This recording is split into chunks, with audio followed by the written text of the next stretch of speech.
True. All right, we here for the Amir Khan versus Kell Brook showdown. Watching this undercard, Vidal Sassoon. He just decision Wilberforce, right? Wilberforce, I can't say his last name.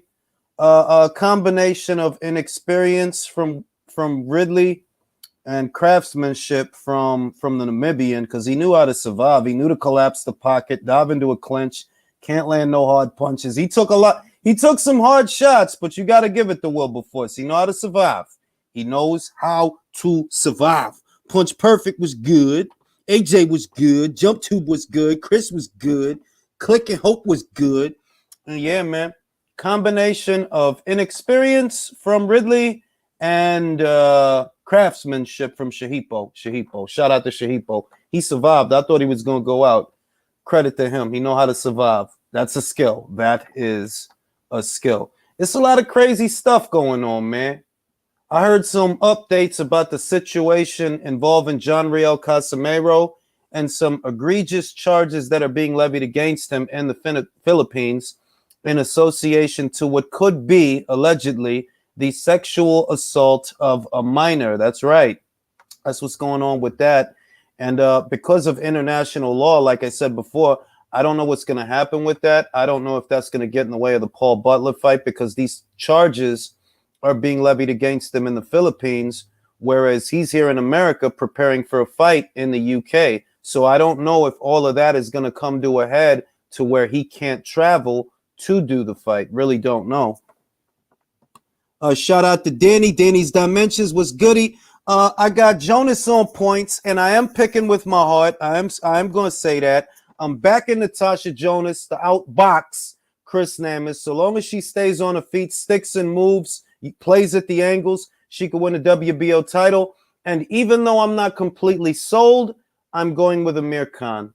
I think that Amir Khan has gotten into Kell Brook's head. I think that Kell Brook wants to get out there and have a war. And if he does that and he shoots out of his corner like a bat out of hell, he could walk right into a counter and get taken out, because this is not the Kell Brook of 2014, 2015, or 2016. This is a Kell Brook who I don't think has the same punch resistance that he used to have. And it's anybody's fight now. If it was a couple of years ago, and you'll have heard me say this, Raven Chapman also very recently, she said the same thing. If it was a couple of years ago, you definitely go Brook, because Brook was the more durable guy, stronger guy, not as fast as Amir Khan. But if it was a few years ago, I would have went Brook. Today, I'm not so confident in Brook or his punch resistance. So it's anybody's fight now. And Amir Khan has the faster hands of the two. It's possible he could beat Brook to the punch, though you really never know until you know. Until the outcome is decided with a fight like this, there's no wrong answer. If you're going Brook, I understand. If you're going Khan, I understand. Myself, I'm leaning towards Khan, and I'm going with Khan, but I know that I could be wrong in saying that. I know that Brook, he might take whatever he has left and muster it up for this fight. Chocolate brownie. Chocolate brownie. Brook has one of the weirdest accents I've ever heard, bro. Chocolate brownie. I gonna get you. Chocolate brownie. He got one of the weirdest accents I ever heard, but you know it's Kell Brook. If you hear that voice, that's Kell Brook. George, the Last Patriot, says Glass Chin versus Crack Chin. Let's go. Ow! Glass Eye versus Crack Chin. Let's go. It's a great fight. And this is one of those I told, not you, but just for anybody who was complaining about the fight, or saying that, oh, well, the fight is past the sell-by date. I said it as soon as it was announced. People are going to bellyache in the beginning, saying that the fight took too long. And maybe that's true. Maybe the fight would have been bigger if both boys were in their prime. But that doesn't mean that here today, it's not a commercially successful fight, not a commercially viable fight. The bad blood between them has always been the selling point between Amir Khan and Kell Brook. That's always been the selling point of the fight. And that hasn't changed. The bad blood is what's selling this fight. It's not for a title. It's not about who's always going to go. Put simply is, he don't like him, and he don't like him, and let's put them in the ring together. Let's see what happens. Beautiful stuff. Beautiful stuff. Jose M. Severino says, que lo que de lo mío, for it's more about speed versus timing 50-50. Pero esto es lo que yo voy a decir. Kell Brook, sí, él tiene timing, pero hace mucho tiempo que él ha peleado. Y la última vez que lo vimos fue con Terence Crawford. Yo no sé si él tiene los reflexes y el timing to time Amir Khan. So short of Amir Khan making a mistake, planting his feet, and deciding to trade, I don't know that Kell Brook's timing even comes into it. You know, if this would have been the Kell Brook that fought Mark DeLuca or the one that fought Sergey Rebchenko, then I would say, yeah, he could probably time Amir Khan's speed. Pero hace como un año yo creo que él peleó con Terence Crawford y vimos en esa pelea que este tipo ya no puede aguantar puño. So it's very tricky, very tricky. Pero por eso es que la pelea es interesante, porque no se sabe lo que va a pasar hasta que comience la pelea. Shout out to JB, appreciate that, bro. I'm gonna post the link for those that want to join the channel. We ain't gonna have 10 motherfuckers up here, so y'all better understand that. And I want to get some fight picks in. Who's everybody going with ahead of the fight? It's still very early on the card. I think there's still maybe 4 fights to go before the main event. So let's get some predictions in. Let's see who's everybody going with. Because there's no wrong answer right now. If somebody tells me they're going with Brook, I get it. I understand. If somebody tells me they're going with Khan, I understand. All right, Jay was good. Ha. So, Jay, officially, who are you going with? You know what? I thought about it, just constantly. I know I might have said before I'm going with Khan, but you know what? I'm gonna do 180. I'm gonna pick Brook for this. Okay, so Jay's got Brook. Jay's got Brook for the record. Sawab, who you got? How do they win? What's up, Julius? How you doing? First of all, I'd like to apologize for the other day. I've been dealing with so many LDBC crackers. I just don't know how to accept other people's opinion. So I would like to apologize for that. Did you hit no problem. Dev? Yeah, I pick Khan. I think Khan's gonna win by points. Oh, Khan on points. That's a very unlikely one. I don't see too many people picking Amir Khan on points because most people feel this fight somebody's going to get knocked out. Amir Khan, I don't think he has the power though. He doesn't have the power to knock out Kell Brook. I don't disagree with you, Sawab, but you know what the other thing is? Does he have to have the power to knock out today's Kell Brook? Kell Brook, he looked very good on the weigh-in when he came in the weigh-in. He looked pretty well. He was in shape. So I think both of them can go to 12 rounds. And it's going to be fine by points. All right, so I'm going to go to Jose. Jose, who do you got? How do they win? What's up, guys? How you guys doing? Muy bien, muy bien. What's good, man? Honestly, I got Can just because I don't see, just as you mentioned earlier, like he don't have the punch resistance. But outside of that, I think also, I mean, Brook being against devastating punches because Crawford's not easy picking. También, Spence is not easy picking. Like he's not as powerful puncher as Spence, but he can wear you down during the fight. And also, Can has devastating body punching. Like people forget, like Can is really good with his hands, man. Like that speed of his is dangerous. Like remember that fight he had against? I just watched it yesterday. Because before any fight, I like to see like at least like the 3 or 2 fights from each fighter. And I saw that Maidana fight, and trust me, man, he got Maidana, on the ground, bro, like asking for help and shit. Like tú sabes lo que, José, es que Khan, él tiene más experiencia con esa quijada que no sirve, ¿verdad? Porque él no aguanta puño. Es que se la han roto también, man. Pero él tiene mucha experiencia siendo esa clase de boxeador que, if he gets hit, he's going to go out. He has experience with that. Pero Brook, for the most part of his career, he was always durable. He could always take a hard shot and keep fighting. And it's only recently that changed en la pelea con Terence Crawford. Pero, eso fue un jab que lo tumbó. A jab, bro. Just a jab. That's why I was like, I don't think he could take a punch as good as he used to. Pero también mira una cosa, just to add that, just, so you go to the next person. Also, the dehydration clause is dangerous for him. También. Bueno, Porque, esto es lo bueno. No hay rehydration clause. Eso es lo bueno. yeah, no, él no puede pesar más de like 163.5, I think it was. Ah, pero eso está bien, eso está bien. Eso, lo más, mira, Brook, no, man, ese tipo es grande. no, lo malo fue que está en el 149. Eso es lo malo. Pero lo bueno es que he can at least rehydrate to middleweight or just above middleweight because that's a better weight for him. Ahora, si tú dices que, okay, there's a rehydration clause where he can't be 10 pounds above the limit or he can't be more than, let's say, 154, that would be really bad. Then I would pick Khan confidently, like, yo, bro, Brook is gonna go out, bro. But really, it's 50-50. Like, No, está difícil. No, sí, está difícil la cosa. Like, I don't gonna lie. Like it's hard to pick because at the end of the day, Brook is a big ass dude, yo. Like, and the thing is, like, he's been on the ring with like hard punchers. It's not like he's been out of like some like journeyman. It's like Triple G, Crawford. When Errol Spence was good, you know, like. I mean, look, if Brook wins, el corazón mío está con Brook, porque yo veo que for Brook, even though he's, you know, pena. Me da pena, sí, porque yo sé que él quiere eso mucho y me da miedo que si él pierde psicológicamente, he can't deal with it, ¿me entiendes? Y también can rebound better from that fight. Like, ay, sí, a Khan no le importa. Mira, mira, ese tipo se está haciendo la paja en el internet. Nada molesta ese tipo. You think losing a Brook is gonna bother Khan when that man was jerking off on the internet? He don't care about shit, bro. He fine, he cool.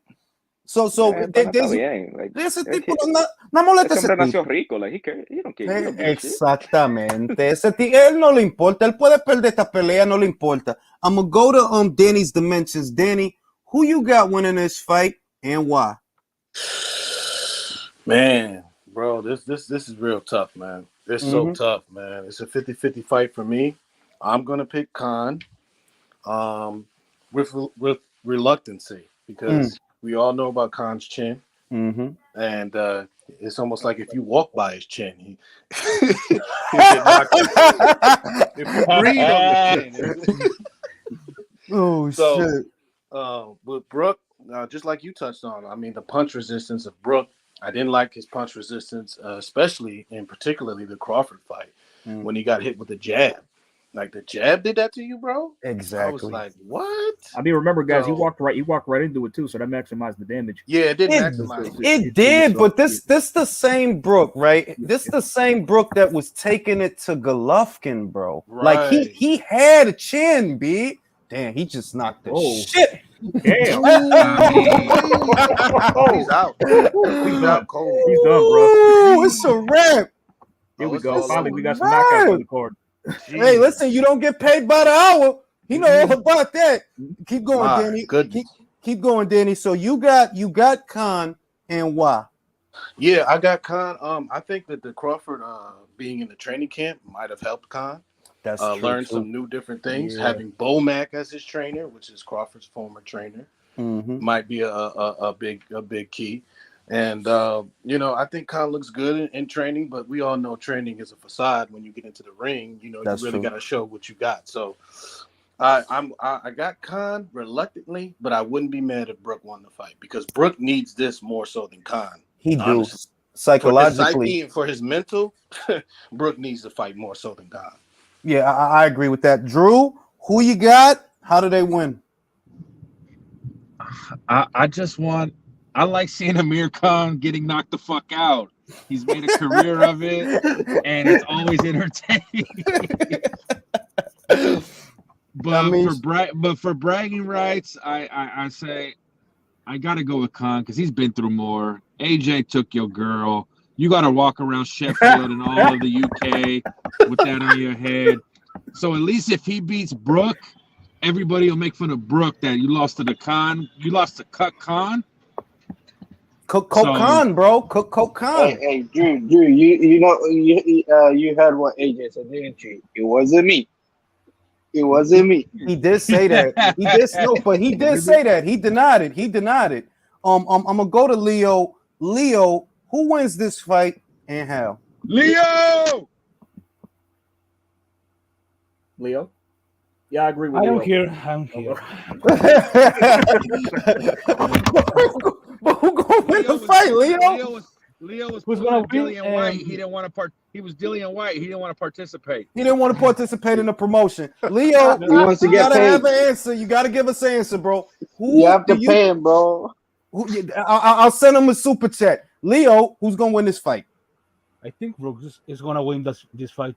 I don't think Brook has shot as everyone thinks. And his chin it might be not the same as before, but Yo, look at that knockout, bro. Watch it again, bro. Oh, that was nasty. my. Oh, that was nasty. Yo, my. Dude, that was a Ryu uppercut, y'all. You can't.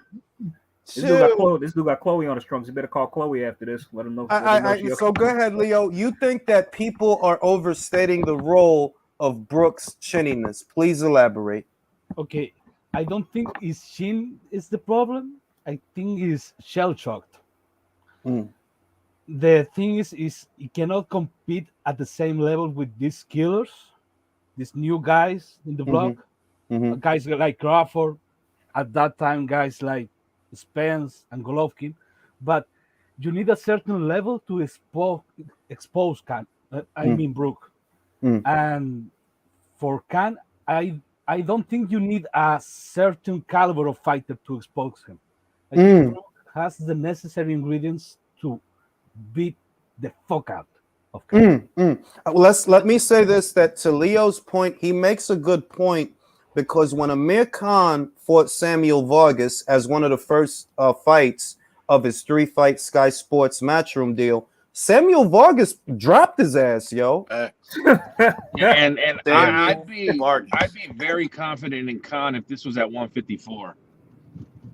Really? At 154? Nah, not that enough. 149, that 149, that 149, him cutting like he got weight drained against Spence. I don't like that. Wait, you talking about Brook, bro? Brook, yeah, Brook. I'd be confident for Brook if it was at 54, even more. Yeah. I do agree with that. At 54, when he fought Mark DeLuca, he looked great in that fight at 154. Yeah. I really love that performance. That was a really good performance. He looked like a new guy against Mark DeLuca. He was calm, he was composed, he picked his shots, and he just broke that guy down. He was switch-hitting in that fight. He was switch-hitting in that fight. He did it all. He did it all. But see, the main thing is this, right? It's like if Khan gonna get him, it'll be early that he'll walk him into some shit if he gonna get him. I can't see Khan. I mean, like if you picking Khan on points, I understand. Like, I get it. I do get that. But it's hard to imagine that he gonna go 12 and not get caught himself, because he could get caught, bro. He like to plant his feet. If you bring it to him, he like to plant his feet and trade, and that's why he always gets caught, because he gets in the air too. Yep. Chin in the air. Yep. Really. I mean, because it was funny. I don't know if anybody saw those Sky Sports episodes when he was training with Womack had to tell him, calm down, stop throwing so much. Anybody notice? I didn't even see that. Yeah, because he always throws. I mean, Khan always throws with reckless abandon. He always does this. And he's in love with his speed. He in love with his speed. Yeah, so like if he does that in this fight, if Brook is calm and composed, he could catch him with timing with something big. He could. Look, anything can happen. Let me read the super chats. JB says, thoughts on Fury crying, calling Dillian fat when Fury needs a brawl for his back. Hope Dillian knocks him into next week. I actually uploaded my thoughts in the last episode of the relay. If you want, you could catch that 17-minute episode before the main event rolls around. I put all my thoughts into that one, and Big John Fury getting involved. Look. Tyson Fury is a grown-ass man that stands at 6'8", bro. Why is your daddy always getting involved in your shit, bro? Right? That shit don't make no sense, bro. It don't. Hey, but I kind of like your point, Jules. I kind of like that Dillian's like, fuck y'all, pay me, and if y'all lose money, y'all lose fucking money. That ain't my problem. I dig it, like, yo, if because my thing is this: if you would have treated the situation right, to me, the amount of money that makes sense. 7 million, 7 to 8 the max at 30%. That makes sense. Like, look, we want him to help us promote this fight too, because he brings value to the fight. Let's not act stupid here. But y'all missed that opportunity. Y'all, to me, 5 mil at 5 mil at 25%. That's disrespectful, bro. Okay, Come Julius, on. let me ask you this question just to be sure. Mhm. So Dillian White is not gonna get any of the pay-per-view revenue? Nothing? It's my understanding that all he's gonna get is the guarantee. It's my understanding. ¿Cómo esperan que, que I promova won't la help him pelea? Well, ¿Cómo but how esperan? does that work? So how is it 80-20? I think it doesn't make sense. It's 80-20 of what's in the pot. The pot is 41 million. So there's no upside of the pay-per-view buys. It's not included. Like I looked to see, is he gonna get anything out of the pay-per-view? And when I looked, I'm like, oh, so the 80-20 is only in reference to the pot. And the pot is 41 million. I'm like, oh, well then fuck y'all. I wouldn't help y'all sell nothing either. I wouldn't help, like, for what? I'm gonna get the 7 or the 8 regardless. If I ain't gonna get no more than that, then fuck y'all. I ain't gonna help y'all sell shit. Exactly. Look how Fuck they y'all. expect to promote Dillian White to promote that fight if he's not gonna get any more money. Why? You should have listened. There's an interview with Bob Arum and Frank Warren. They were having a brunch. I believe it's on the BT Sports Instagram page or the Queensbury page. It's one of them. And Bob, like it's like the shit that Bob is saying. Hey, yo, if you play nice, we might let you get a taste of the back end. Bro, I ain't gonna trust y'all to give me shit, bro. Y'all empty promises. Fuck out of here, B. Yeah, nothing. We might let you get a piece of the back end. That's literally what he's. That's literally what he said. I was like, yo, White's used to getting back end money and live gate money. He can so he don't have to participate. He can tell him fuck off. That's the same. That's what I'm saying. That like, look, unless he's now, if he's contractually obligated to promote, which I don't think he is, but unless he's contractually obligated to do the promotion for the fight, I would do this. Like, man, fuck y'all, B. The only reason I'm even getting 7 or 8 is because I took y'all to the purse bid. If I would have took y'all offer, all I'd have been getting was 5 and a punk ass 25%. That's the worst thing, because this is the funny thing about the deal. The initial offer they made him was for us, to me, what looks like an insulting guarantee, but a share, a 25% share of the pay-per-view upside. But the reason I understand Dillian is because more often than not, in that situation, what the WBC stipulates is at least 30%. It's at least 70-30. Y'all offered him less than that. So I understand. Like, I'm not gonna play ball with y'all. Suck my dick. I'm not fucking. You sell a fight. You a Hall of Fame promoter. You a Hall of Fame promoter. You don't ever shut the fuck up. Y'all sell a fight. I'ma wait. I'ma train. I'ma wait. I ain't gonna help y'all do shit. Yeah, I agree. As well, he shouldn't. I mean, Bob Arum is the promoter. Do your job. You're the promoter. Question about the upcoming fight: does anybody see Khan getting dropped at least once? Yes. Yeah, absolutely. Yes. Oh, hell No yeah. question about it. Brook doesn't drop him. Brook should retire.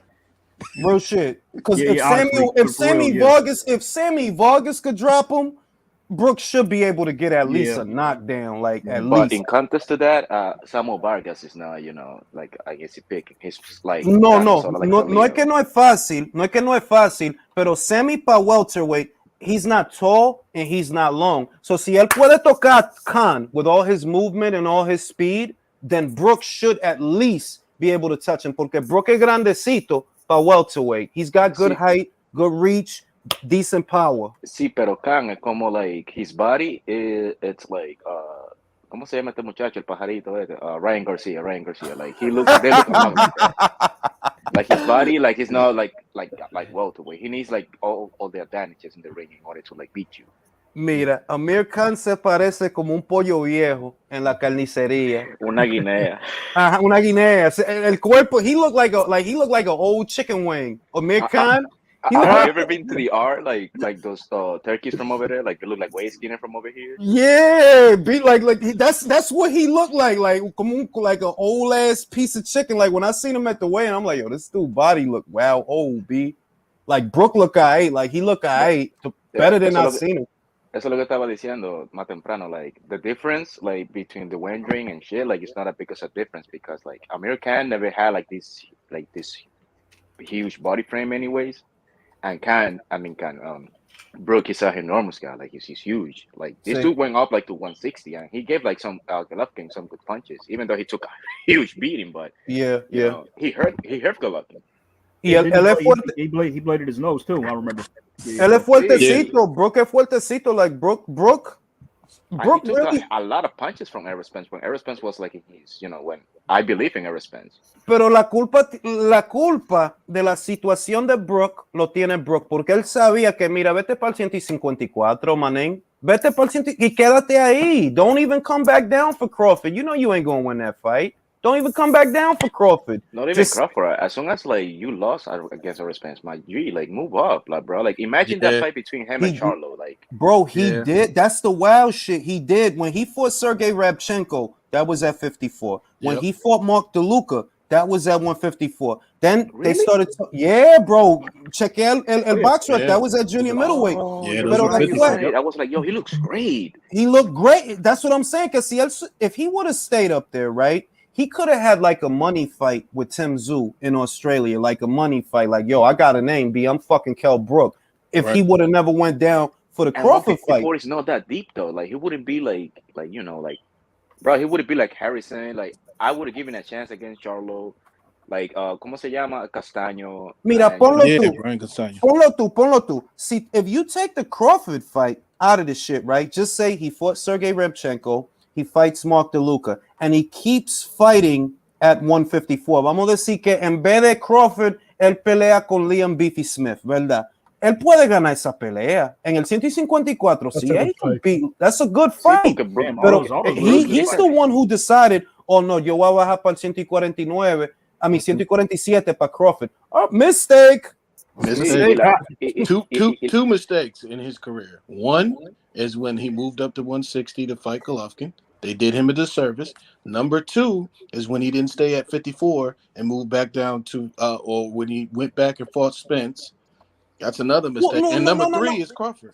I mean, I'm gonna say, look, but I don't disagree with you because hindsight is 2020. We see what happened after the Spence fight. So the right thing to do, even if it wouldn't have seemed like the right thing at the time, would have been to vacate the IBF. Like, bro, I just got my eyes smashed in at 60. Now y'all want me to fight him at 47 after I just fought at 60. Nah, here, take the red belt. Yep. Take it. Well, hey, guys, if Eubank Jr. would have took the Golovkin fight, we probably wouldn't be here now, would we? No, bro. He would have got killed. Bro. Yo, Eubank would have got fucking killed in that fight, bro. He'd have got fucking killed. Bro, go back and watch the George Groves fight. Look at his face, B. His blood all over that shit. Wasn't he saying like he won that shit afterwards? He said something, and I'm like, bro. He said some wild shit. Like, bro, no. You see your face? Almost as dumb as Teofimo after the Cambosis fight. That was worse. He won that. That was worse. That was bad. Yeah, that was bad. That was like near Deontay Wilder levels of delusion. It was pretty close. I mean, look, you know what the shit is? This the other shit. Broner Pacquiao. This the other shit. Maybe Teofimo can get it together enough. Porque también, we piling on because we don't know the mental state of the fighter. Pero vamos a decir que he goes with Eddie Reynoso, and I think that would be that's a really good trainer for Lopez, by the way. That's that the styles, they mesh. So vamos a decir que Lopez gets with Eddie, and let's say they actually beat Barboza. Es posible. It's possible that they could beat Barboza. It's just that if you start talking about Jose Ramirez, I just cannot see you beating him, bro. I can't see you beating him. Nope. I can't see you beating Josh Taylor or Subriel Matias. I can't see you beat I can't, bro. Like, nah. But adding to that, I think Teofimo, he will look a little better in 140. Pero otra cosa, like, I think Reynoso also will handle his career a little better. Like, you're speaking low fruit, from the beginning, just to adjust himself to the weight. Sí. And he will be more sharp though, because also remember, guys, like he took a long layoff, and between that bullshit he did with Thriller and all that shit, that Yellow is coming and all that. Pero el otro lío, el papá, él le tiene que decir. Sí, pero lo que pasa es like he's a counter puncher, so you got to be in the ring like a lot, because he's relying on a lot of reflexes and shit. So he got to be fighting like at least twice a year. Pero eso es diciendo que si ellos le van a darle la responsabilidad a Eddie to delegate cuál pelea él va a coger, that's because that's more of a managerial role. If we start getting into who is he going to fight and when? If they have to remove that responsibility from David McWater y el papá, and you have to give that responsibility to Eddie and let him navigate the career because he could train Teofimo, but that don't mean that he's gonna make the decisions. Otra cosa que yo veo también, like I don't think Haney is gonna be as longer as a 135 as we think as he's going to be, because I think the gig is up with him. Like everybody knows him and Ryan Garcia, they're gonna lose eventually, and I believe we'll be at 140. And I think he's gonna take like Barbosa, like one more fight maybe, and then build up a fight between him and Haney at 140. Es que si tú eres Teofimo y tú eres Devin Haney, tú tienes que saber que, like, being real, neither one of them is gonna beat a Josh Taylor. And neither one of them is going to beat a Subriel Matías. Subriel Matías tiene fuerza de hombre. Y ellos lo que ellos son cipotes, ellos son carajitos. So the best thing for them is to fight each other. The best thing, like, you should fight each other. That's what I think they're going to do, though. Like, they're going to just, I think Teofimo's going to take, like, Barbosa or maybe Cepeda, maybe. O like, kid, no, pero no se puede dormirse con Chon tampoco, que Chon pega duro. Chon un problema. Pero what's the guy who lost against John or Vargas? I think they can. Josué Vargas. Esa pelea está bien. Esa pelea está bien. The thing with Tio. Like 2 fights at 140, and then because Devin Haney probably is going to have like one more fight at 135, and then they can be like huge fight. Te lo voy a decírtelo ahora. Devin Haney, Chris Algieri. Exactly. I'm gonna tell you, like, both Haney and Lopez are not gonna go farther as long as their fathers are making decisions in their career. That's just the point blank period. That's just all it is. Exactly. Yeah. Devin Haney's father thinks he's smarter than everybody, and they're trying to sell his O for because Devin Haney ain't built for 140, let alone 147. It is the truth that, like, I think that they're screwing the pooch in the sense that this is where they're messing up with Devin. Like, Teofimo, I don't think his situation can be helped that much more, but Devin's situation can if they just stop selling him as a superstar, because you know he's not a superstar. What you need to do now is make him a better fighter. That's what you need to focus on. Make him a better fighter.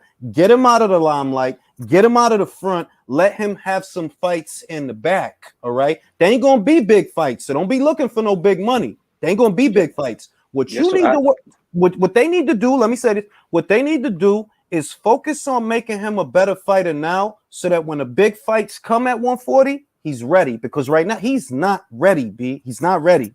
Go ahead, Jose. Right now. Oh, go ahead. Just to add into that, like, just a short thing, just to add into, to me, the most disappointing careers between those fighters, Tank and Devin, because Devin's been having more promotion like everybody else. Like, bro, training with like Gamboa when you were a kid, like Olympians. Yeah. Por nada, pero like I see him in the Olympics and in the art when I was there. So like I've been seeing him for a long time. So I think he was the first one to be mainstream, to be honest. Like, He was. Like with Roger Mayweather, his highlights and all that. And to me, he was going to be like, wow, this kid's going to have great fights and stuff. But to me, he's been a big disappointment, just as well as Tank. I'm going to say, before I pass it to Drew, El lío con Devin es que they spent so much time on promoting this young guy whose career is just getting started that you want him to be a star now. He's not a star now, but you put him in a position to where people are expecting certain shit. And I blame the father.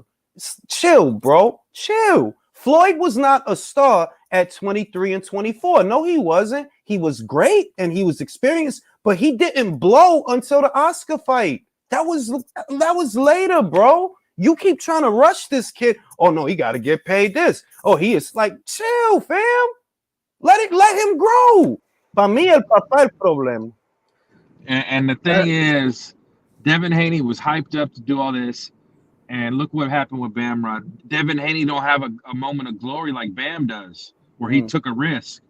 And until he does that, it's going to be 3,000-4,000 in the arena, bro. But he's you going to also overprice know, himself. Drew. You know he not built to take that risk. Like the risk that Bam took was a risk where he jumps up 2 weight classes to take on a very experienced guy. The equivalent of that for Devin, right? And you ain't even got to jump 2 weight classes to take a risk. You could go to 40 and take a risk, right? The equivalent of that for Devin would be going up there and fighting Regis Prograis. Now I'm gonna ask you, Drew. Do you think he wins that fight? Fuck no. Hell, I'm no. just and that's and in this game you can't be a star. For all the shit I give Floyd at least took those risks. Yeah. Yeah. And Haney's not built. I favor Keyshawn Davis right now at 35. Yo, listen, I said this shit a year ago. Why do they keep comparing Devin to Floyd when Floyd was a fucking animal at that? He was a fucking animal at that age, B. He was. Devin is not no animal. Like, nah, you're not no animal. 35 Floyd, 135. Bro, that dude was a goddamn animal, all right? He was a killer. He ain't calmed down till after a lot of years, and his hands got brittle, and he went to welterweight. That's when he was on his pure boxer shit. Devin is not that, bro. If you're not an animal now, you ain't gonna be one later. So stop talking to Floyd shit. Eso es lo que yo digo. Like to me, his career is like very reminiscent to like Kobe Bryant and Jordan. Like he's good, okay, but he's not as good. You know, not then, not before, not now. Like come on. Bullipeo. Go ahead, Leo. I think being a fighter, it will require so much humbleness to say, okay, I am in this position, but I am being overpaid. I am in this position, but I got handled a title.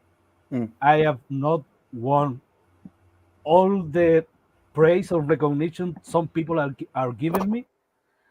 I will try to act like a challenger, looking for the big fights, looking for the opportunity to prove myself. And Devin Haney now is acting like he's the real deal. He hasn't proven that yet. Bueno, let me see it, Leo. Okay, go ahead. I don't know. Let me say this because Devin, it's not Devin. It's not the fighter, El Papa. Let me say that. It's the father. It's not Devin. Like mira, Floyd at 17-0, about 23 years old, peleó con un campeón que es más mejor que muchos de los campeones que están aquí hoy. He fought Genaro Hernandez, who only lost 1 fight to Oscar De La Hoya. He was 38-1. All right. So he fought like a really good guy. And even with that fight, Floyd didn't think, oh, that's it. I'm here. Fuck yeah, everything got to come to me.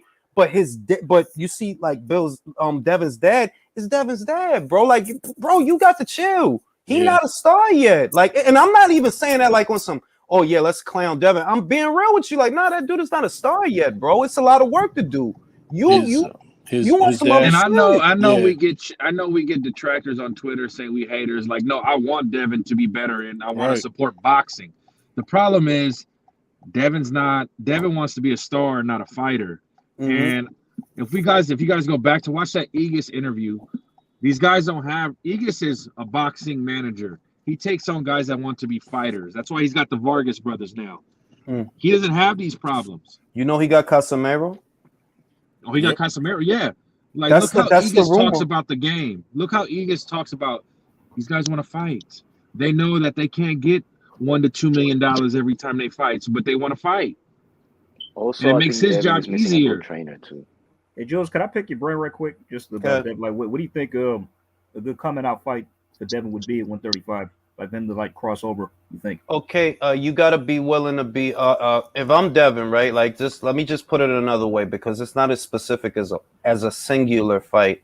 The stance they need to take now is fuck the fans, fuck the hype, fuck the promotion, and fuck everything that everybody been talking about.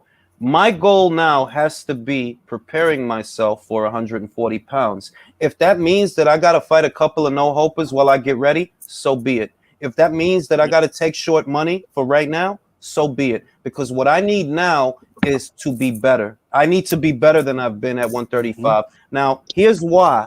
Jorge Linares was in action today against Zaur Abdullayev in Russia. Zaur knocked him out, all right? Now, you could not knock out Jorge at 35. That shit won't fly at 40, bro. I mean, has always been fragile. No, Definitely won't. And the thing is, guys, like cross. It's not easy to cross. When did Canelo fully cross over? Not to the last couple years, and he's 31. In terms of crossover, like big star. Yeah, but you know what the other thing is? People like let me say this. Canelo fought Angulo. That was a great fight at the time, bro. He fought Shane. I'm not saying Shane was good. No, Shane was old, but he did the type of shit that I'm talking about. Get ready. Fuck what they talking about now. Get ready.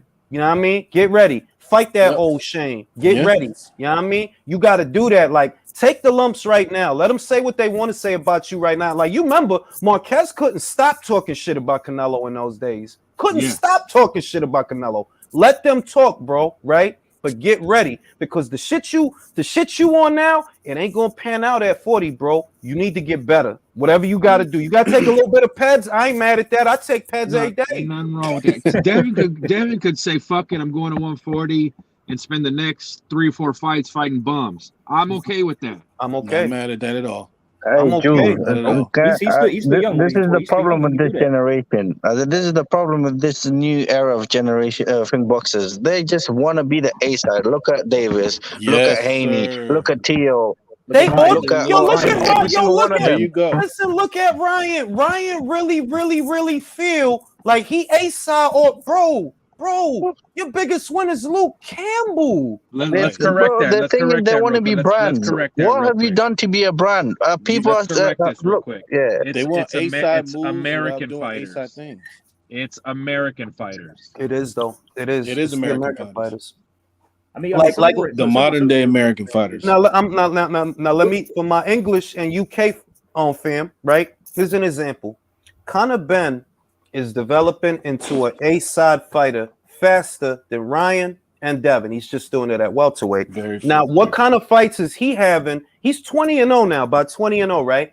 But he already fought a seasoned guy in Samuel Vargas. Already fought a grizzled veteran in Adrian Granados. Already fought a former champion in Chris Algieri. And now they was going to try to get him Mighty Mo Hooker, but Mo got injured, so they're going to throw him in there with Chris Van Heerden. Really, I'm not crazy about that fight, but what I'm saying is he already having the kind of fights that they not having. Ryan, you not having that, bro. You fucking fought Luke Campbell, and that was at the end of his career. And that's the best dude you fought. And I see the angle, Jules, what Eddie's doing. He's going to make Conor Ben such an attraction that all these fools got to come to England to see him at 147. There you go. Facts. There you go. Facts.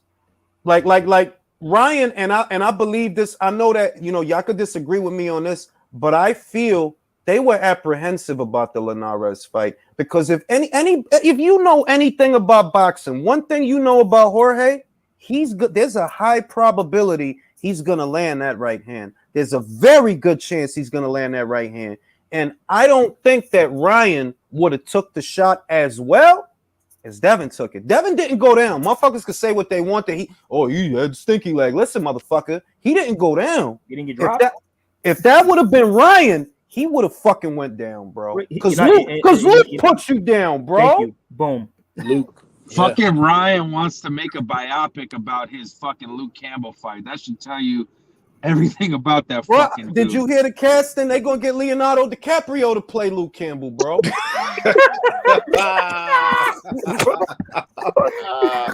I don't get this new generation. Just because 1-2 million people are following you on Instagram doesn't mean they're gonna follow you in boxing. They're not gonna buy your pay-per-views. Listen.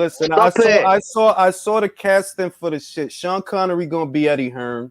Leonardo DiCaprio gonna be Luke Campbell. Who's that guy? Julio Iglesias. The big fluffy, whatever the fuck his name is. He gonna be Eddie Reynoso. Sean Connery. They're gonna use his hologram. Making a movie. Y'all know that show Cobra Kai, right? The dude who plays Miguel. He gonna play Ryan. They don't get him to play. He gonna play Ryan. No, Ryan gonna play himself, bro. Ryan gonna play Monica Bellucci is gonna play his mom. Paquita, la del barrio, la abuela. yeah. Eric Estrada is gonna be Oscar De La Hoya from. Y'all remember Eric Estrada from Chips? Fernando Hernandez will be like some sage. Real shit. Real shit. Ian McKellen is gonna play Gandalf. Ian McKellen, y'all remember Gandalf? Yep. He's in the movie, but he's in the movie as Gandalf. He's gonna be in the crowd casting spells and shit. Yo, pero si tú miras Ryan bien, tú le miras la cara, yo, y tú te das cuenta. I mean, I don't know if a lot of people they don't understand it, but like, he tiene la cara como un bultero, like he always capping, like. Sí, mira. Tú te has fijado la carita de él así. No, sí que cheque. Look, and I'm gonna tell all of y'all to do this. Look at his face while he do interviews. Just look at his face. Don't even look at the other person. Look at his face. And you'll see that Ryan, like, he don't even be believing the shit that he's saying. Like, when he don't believe that shit, bro. Look at him. I think the reason he keeps on boxing is because, like, he gets attention to his YouTube channel because he has a lot of views, bro. Like, yo tengo un primito, like, I'm training him because I was an amateur boxer for, like 10, 12 years. So I'm training, like, my little nephews and, like, my cousins, right? And he actually watches his channel, you know, and he's like, "Oh, you're gonna teach me the hook like Ryan Garcia?" I was like, "Ryan Garcia." I mean, it's a nice hook. What? Don't get it twisted. Like I was like, "Yeah, sure." Like I didn't say nothing negative, but you know that opened my eyes. Like, damn. And when I saw his little tablet, I saw that the kid had like 4 million views in like one day. Eso, mira, lo que tiene Ryan, and I don't fault him. Más cuarto por YouTube que eso es lo que yo iba a decir, que con el dinerito que él está haciendo con su social media y sus sponsors y todos los diferentes proyectos que él hace, él está haciendo dinero that the typical boxer at that same stage in their career, they're not making that kind of money. He's making that kind of money, so he's not hungry. He doesn't want to take risks. A big part of the reason that Floyd was the way that he was because he wanted to get at the big cash. Well, what happens if you get in decent cash, you know, not big cash, but decent cash on the way up? Well, you ain't going to want to fight, at least not as much. But if you hungry, like a hungry ass dog, like, I want the money, you're going to be ready to beat the shit out the fighter, his trainer, his cut man, his mother, his brother. Like, bro, I'm hungry out here, baby. Yes, okay. Pero lo que pasa, otra cosa, like, I know you guys were talking about Canelo and like when he became prominent and things like that, and Gulo fight. Listen, Canelo fucked his way up. Mayweather fucked his way up. These kids only have like 23, 22 fights. And they think they the star, dude. Canelo almost have 70 fights, dude. Like, let's think about it. And he didn't become stream after he's 45 or something like that. Eso es lo que un muchacho peleando profesional a los 15 años, ya a los 20 años. Lado, man. Like, ese tipo, like it's, they act like Canelo had it easy. I'm like, if it's easy, this is what I want you to do. If it's easy, you fight at 15 years old against grown men in Mexico. Go ahead, it's easy, bro. It's easy. Go ahead, do it. Y Canelo era tan bueno, like, even in the amateurs, I heard from him, because the thing is that me and him, we are around the same age. I'm 28 years old. I think he's like 31, 32, I think. And I heard about him. He didn't have a pronounced amateur background, but I heard about, like, dude, this kid didn't have a single amateur fight and knocking out people in Mexico. I was like, what? Like, Telemundo también, like that's the thing too. Like he has a country behind him. These kids, they don't have that. Eso es casi como la vaina de Mike Tyson. Que Mike Tyson, he didn't have much of an amateur background, didn't qualify for the Olympics or anything like that. But he started off very young, and he started off very young con fucking grown ass men in the pros. Be like that. He was fighting crazy amounts in his first couple of years as a boxer. That experience is invaluable. Like, fuck 3 rounders, bro. You in there, B. 4 rounder, 6 rounder, 8 rounder, 10 rounder, B. You in there. Yeah. His activity level was crazy. I mean, like in less than 2 years that Mike Tyson turned pro, he fought 27 times. Bro.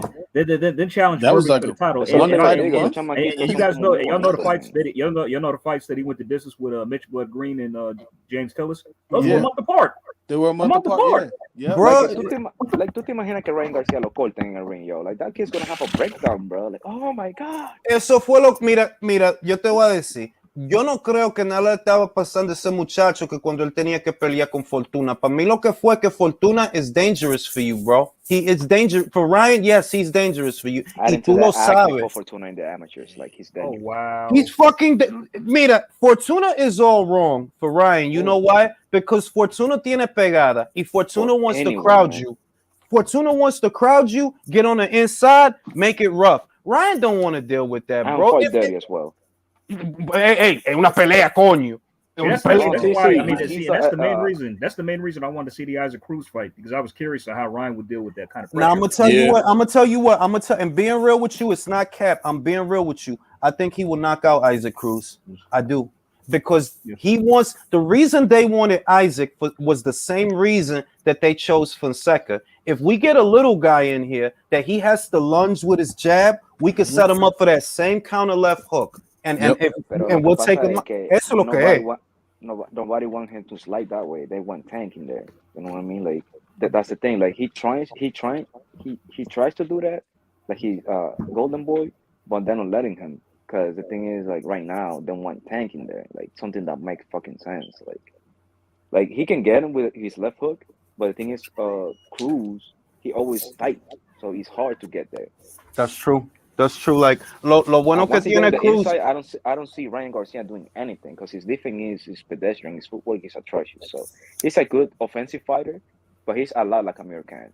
Te voy a decir, lo bueno que tiene Cruz, él tiene defensa muy buena because he didn't get. If you go back and you watch the Davis fight, a lot of that shit that Davis was throwing, it wasn't really landing on him. It was landing on. The único problema que Cruz tenía era que he didn't cut off the ring like right. But other than that, right, if he would have cut off the ring like really good and not been looping with his right hands and shit, dude, he would have finished Davis. I don't want to say that he would stop him, but. You know, he will crowd him, man. Posiblemente sí, porque yo no veo que Davis aguanta puño tampoco. What big punches did Davis fight? Ahora, if he fought big punches, then I would say nobody, bro. Ahora, let me read the super chat. Fantasy fight: Tim Bradley versus Marcos Maidana at 140 pounds. I'm gonna start with Jay. Jay, who wins that fight? Oh shit. Oh, that's a tough one, man. Boy. I go Bradley. I go Bradley. Yeah, same. So I'll pick Bradley for that one. At 140, Bradley, 147, Maidana. I'll say the reason I say Bradley is because the most that Chino could do is make it a war. Tim is all about the fucking war, bro. That's why it's like the most that Maidana could do is make it a rough and rugged fight. Tim is all about the rough and rugged fights, bro. That's what I got El Chino with Robert Garcia. If it's Robert Garcia in the corner, it's El Chino. Yeah, the version with Robert Garcia, it was a way better fighter. Like when you compare his other fights, like he became a sharper and better counter. Everyone on the panel, you guys need to be very careful, yeah, because you're picking a Mexican over a black guy again, and the people are gonna go mad at you, like Bruce Wayne on the LDBC. Wait a minute. Let me say this. Maidana got beat by Khan, bro. Khan don't got the chin that Tim got, bro. You know what? That's still, after all these years, I'm still surprised how he beat Maidana. If I'm being real, you know what I mean? I mean, that leadership was devastating. And Maidana hit him with some major league shots too. He did. Yeah, I was surprised how Maidana kept coming up though. Like Khan got dropped and he got up, didn't he? I'm not trying to knock Chino. I'm just saying that look. I don't see Chino knocking out Tim, so it's gonna be a fucking war. It's gonna be a war. I mean, remember that what he had against Provodnikov?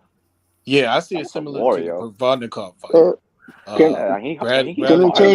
I would like to change topics. Like, I think people, if everyone's okay with it, I don't understand how are people calling Canelo a ducker for not fighting Benavidez and Charlo, for not taking 100 million. Can I just say, first of all, where the fuck are they going to get 100 million from the PBC? Where are they going to get that money from to pay Canelo? No. Let me say this. We already know everything that we need to know about the Canelo situation. Personally, it's a situation that I'm tired of talking about. Canelo could decide to fight Ronald McDonald tomorrow, bro. I'm cool. You did your resume. These guys, right? Look at what Canelo done, right? 4 division champion, beat about 7 active world champions and took their belts, right? A guy like Keith Thurman, That's never gonna happen. Spence, I say that's all never the gonna happen. All Bro, right, no, put being real. Benavidez, put Charlo in there with Bevo. Bevo is gonna smoke him. So He's gonna when I smoke both of them at the same time. Yeah. yo, Carl Froch is getting old, B. Fudge. Wow. Too old. Yo. You better get some Just for Men. Die that shit, bro. Looking like about Shane to McMahon, collect the the social WWE.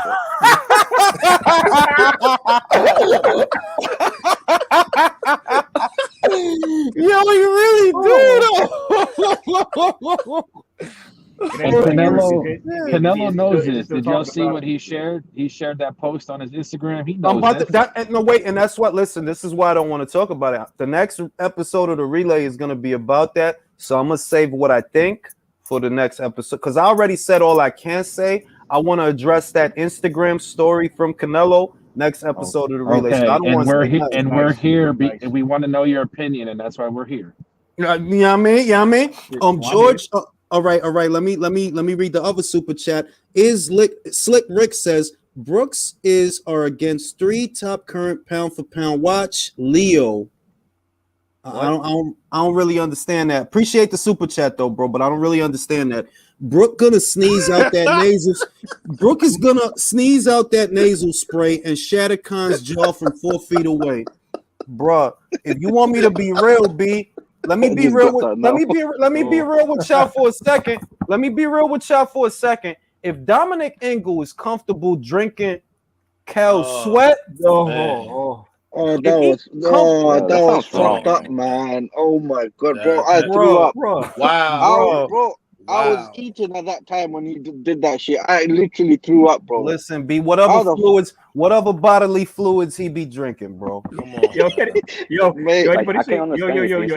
see the press conference? Yo, Errol Spence saw that and got some ideas with him and Yellow Beezy. Bro, he on the phone with Kel right now. Like, let's link up after the fight, bro. You can ride some horses. Ride some horses on my range. Everybody see the press conference where Mir was like, hey, how did the sweat taste? Are you gonna drink it? Are you gonna drink his piss next? You drink his piss? You gonna eat his shit? Fantasy fight. This is an easy one, though. This is an easy one. Oh, Joe Calzaghe, bro. At 168, Joe, bro. Every single day, Calzaghe, bro. Yeah, too fast, and too much volume with the slaps, bro. Yeah, too much volume with the slaps. If I'm not wrong, he's undefeated, isn't he? Yeah, he's undefeated. He retired undefeated. Yeah, Jaime Nieto asks, Theo fares better at 140 than Devin, but there are killers at 140. Gonna be tough. But I do like Tio with Eddie as long as Tio's dad takes it. That's pivotal, bro. His dad gotta chill. Like, you're gonna have to really, to me, it's not just Eddie Reynoso training him. I think he would also need to manage him. Because he not beat, bro. Imagine Tio with Subriel Matias. I go to all the solid guys, bro. The only one I think he stands a chance is Barboza, maybe. Y Josue Vargas because he's coming off a loss. Once we start talking about Chong and Subriel and Regis and Josh, bro, like them dudes is they'll look, George dropped you, bro. What would they do to you? Exactly. His dad needs to be a dad, and he needs to fire McWaters. Simple as that. I agree with that also because the advice is coming from McWaters. Yeah. No, but Teofimo is going to he's taking the right directions like by now, you know. I hope he is. No me da pena porque ese muchachito es bueno. Like I think I look at him and I see like a son, bro. Like he's a good little kid, bro. I don't put like negative thoughts into him because he's been through a lot, man. Eso fue lo que yo dije con el divorcio, que mire, ese muchacho lo que tiene. And he's 23. Like, people have to be more chill, man. Like, he's mad young, man. Like, I'm 28. No. Hey, you know. I understand what you're saying, but he's brought a lot of this on himself. Sí, pero lo que yo estoy diciendo es que mira los 23. I'm saying at 23 years old, right? If I compare the moron that I was at 23, right?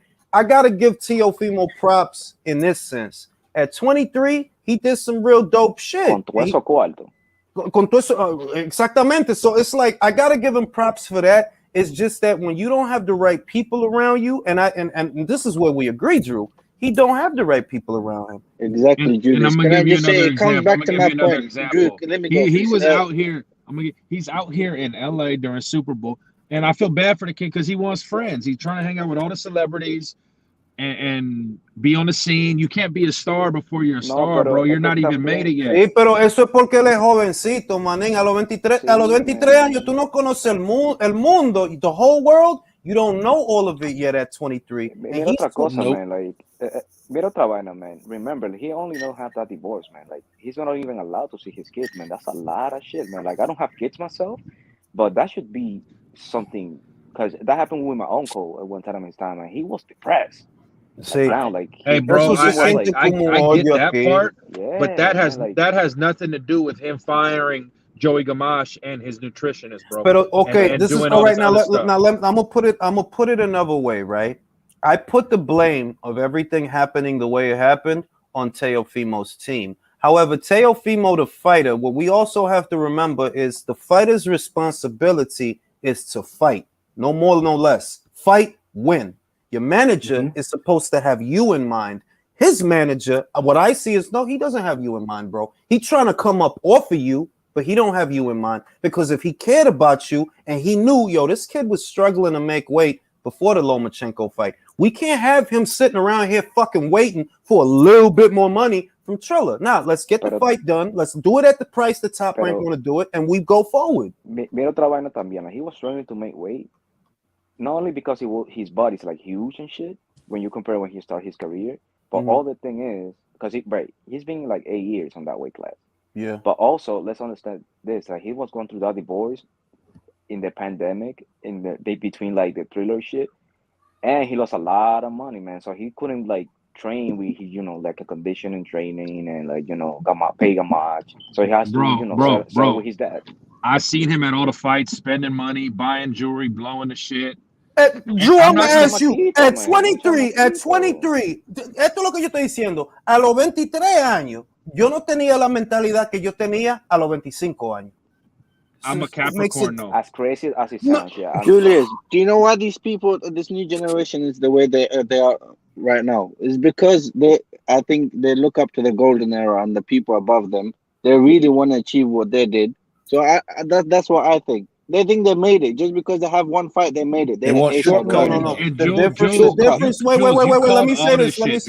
I did, because I was looking at his manager more than him, though. I was looking at David McWater. Remember when I told you David McWater told Charles Conwell to pull out of a card that was gonna give him money to fight on a Triller card that ended up getting postponed? That was Lopez Cambosos. To me, the culprit is two culprits: David McWater and his father. Teofimo is 23 years old. He is a little boy, bro. And his job is supposed to be simple. They are making his job complicated. His job: train, fight, win. Simple. Manager is supposed to make you a star. Manager is supposed to get you like, hot boxing on Mike Tyson, Power 105 in New York, or Hot 97. You know what I mean? Get him on a cooking show like, this is Teofimo's breakfast. Cheese eggs or some bullshit, right? That's the manager job. Now, what I see is your manager, he not trying to come up with you. He trying to come up on you. That's what he doing, literally. All right? You using him as a come up. You remember that photo that you put up on one of your lives? It was a photo of T.O., his dad, and David McWater. Out of that photo, out of the three, who do you think wanted the limelight more? His father. Obvious.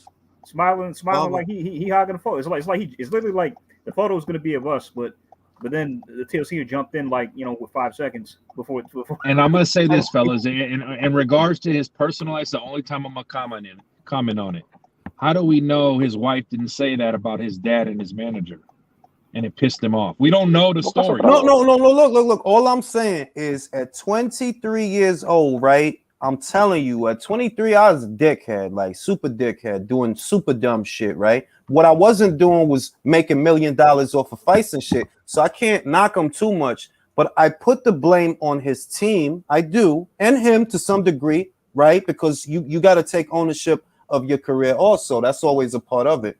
But he's 23, going through a divorce, can't see his son. His dad wants the limelight more than he does, and his manager...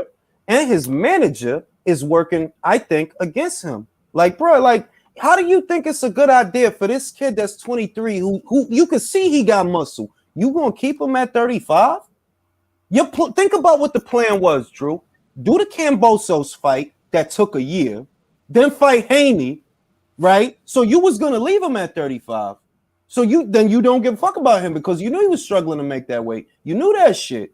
Your plan should have been, look, let's get Kambosos out the way. Maybe we do one more year at 35. Just one. That's what the plan should have been. But what we're not going to do is spend a year for Kambosos. But that's what y'all did, chasing a bag. Y'all didn't care about him. Like, he never blows between fights. And the thing, his dad and McWaters didn't make him go on this Hollywood tour, getting hit in the stomach and doing all that other shit. That was him on his own. I mean, yeah, but once I'm gonna go back. He's 23. I'm not saying that he's a baby, right?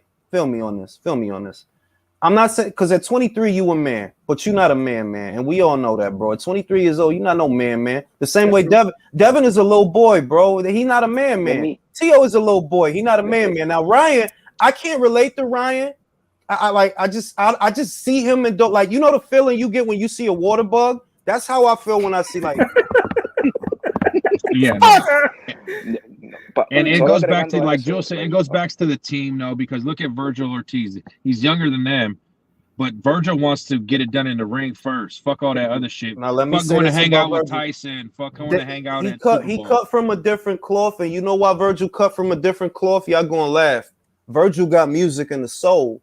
That give you a piece that other motherfuckers don't know. That motherfucker play the guitar beat. He got music in his soul. That gives you a sort of piece, that other motherfuckers don't have, that don't understand, B. And two, not everybody built from the same shit. Some motherfuckers like attention. Like Ryan likes attention. For all his anxiety bullshit, bro, you're not going to be on social media as much as you are if you didn't like attention. Whereas Virgil is salt of the earth kind of guy, B. You know what I'm saying? Spare tire, you need some gas type of guy, help you out kind of guy. That's the kind of guy I see Virgil is. I think Virgil's the type of dude who will do what Bam Rodriguez did and take a championship fight on short notice. Yeah, all these kids is not built the same. I think Teofimo is misguided. Devin is misguided. I could go the rest of my life and never see a Ryan Garcia fight, and I won't bat an eyelash.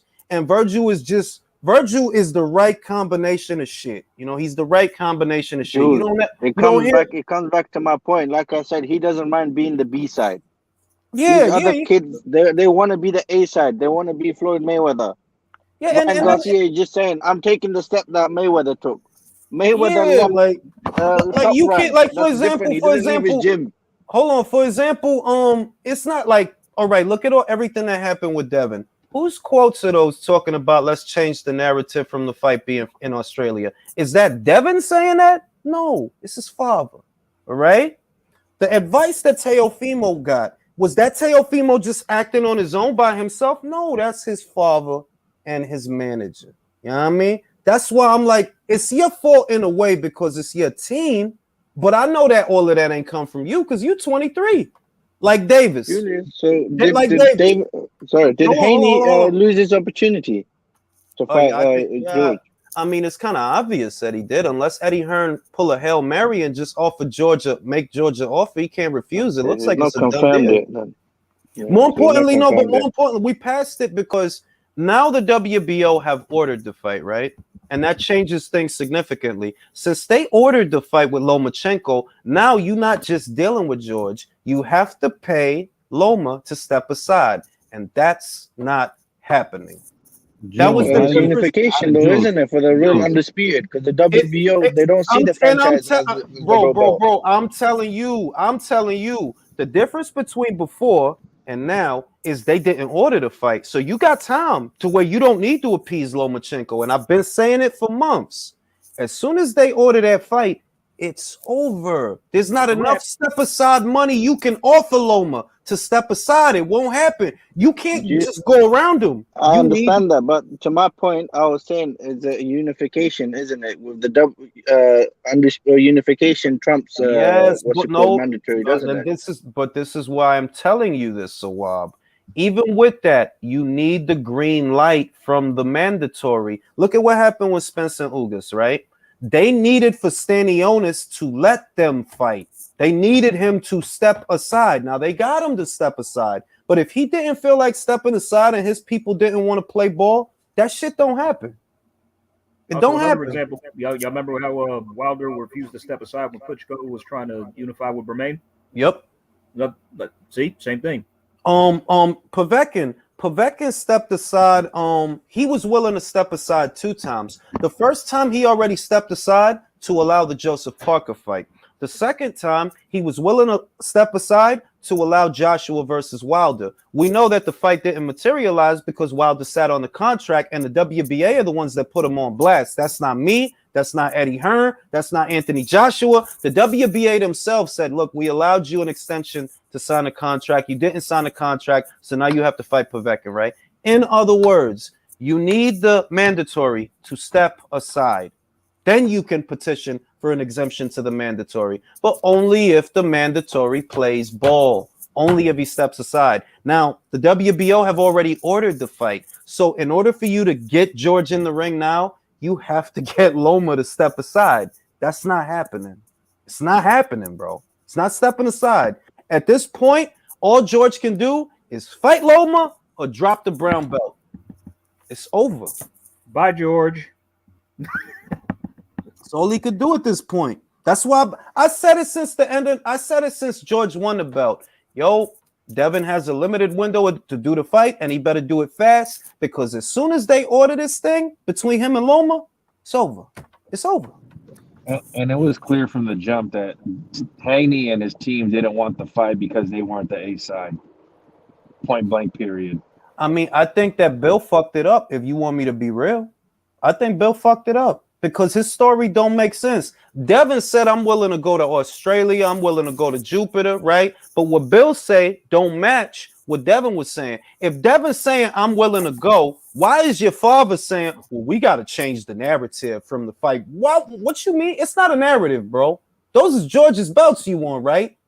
And I'm shout out to Chris Mannix and Dan Raphael. They said it better than I could. If you got to take a haircut for this fight, take the haircut for the fight, bro. Because that fight puts you where you want to be. That one fight, it puts you where you want to be. Now you have control of the division, or everybody got to come see you.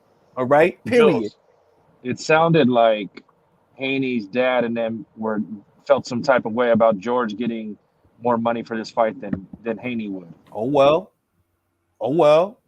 The fuck, like why?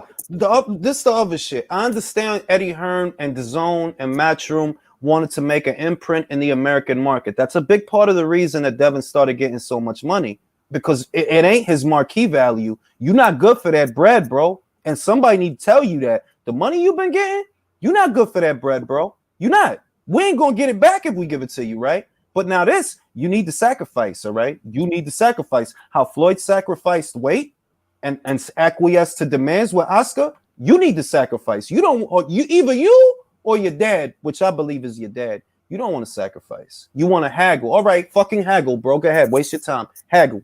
Now he's gonna get the fucking fight. That's the problem. He wants to be the A side, isn't it? That's the problem.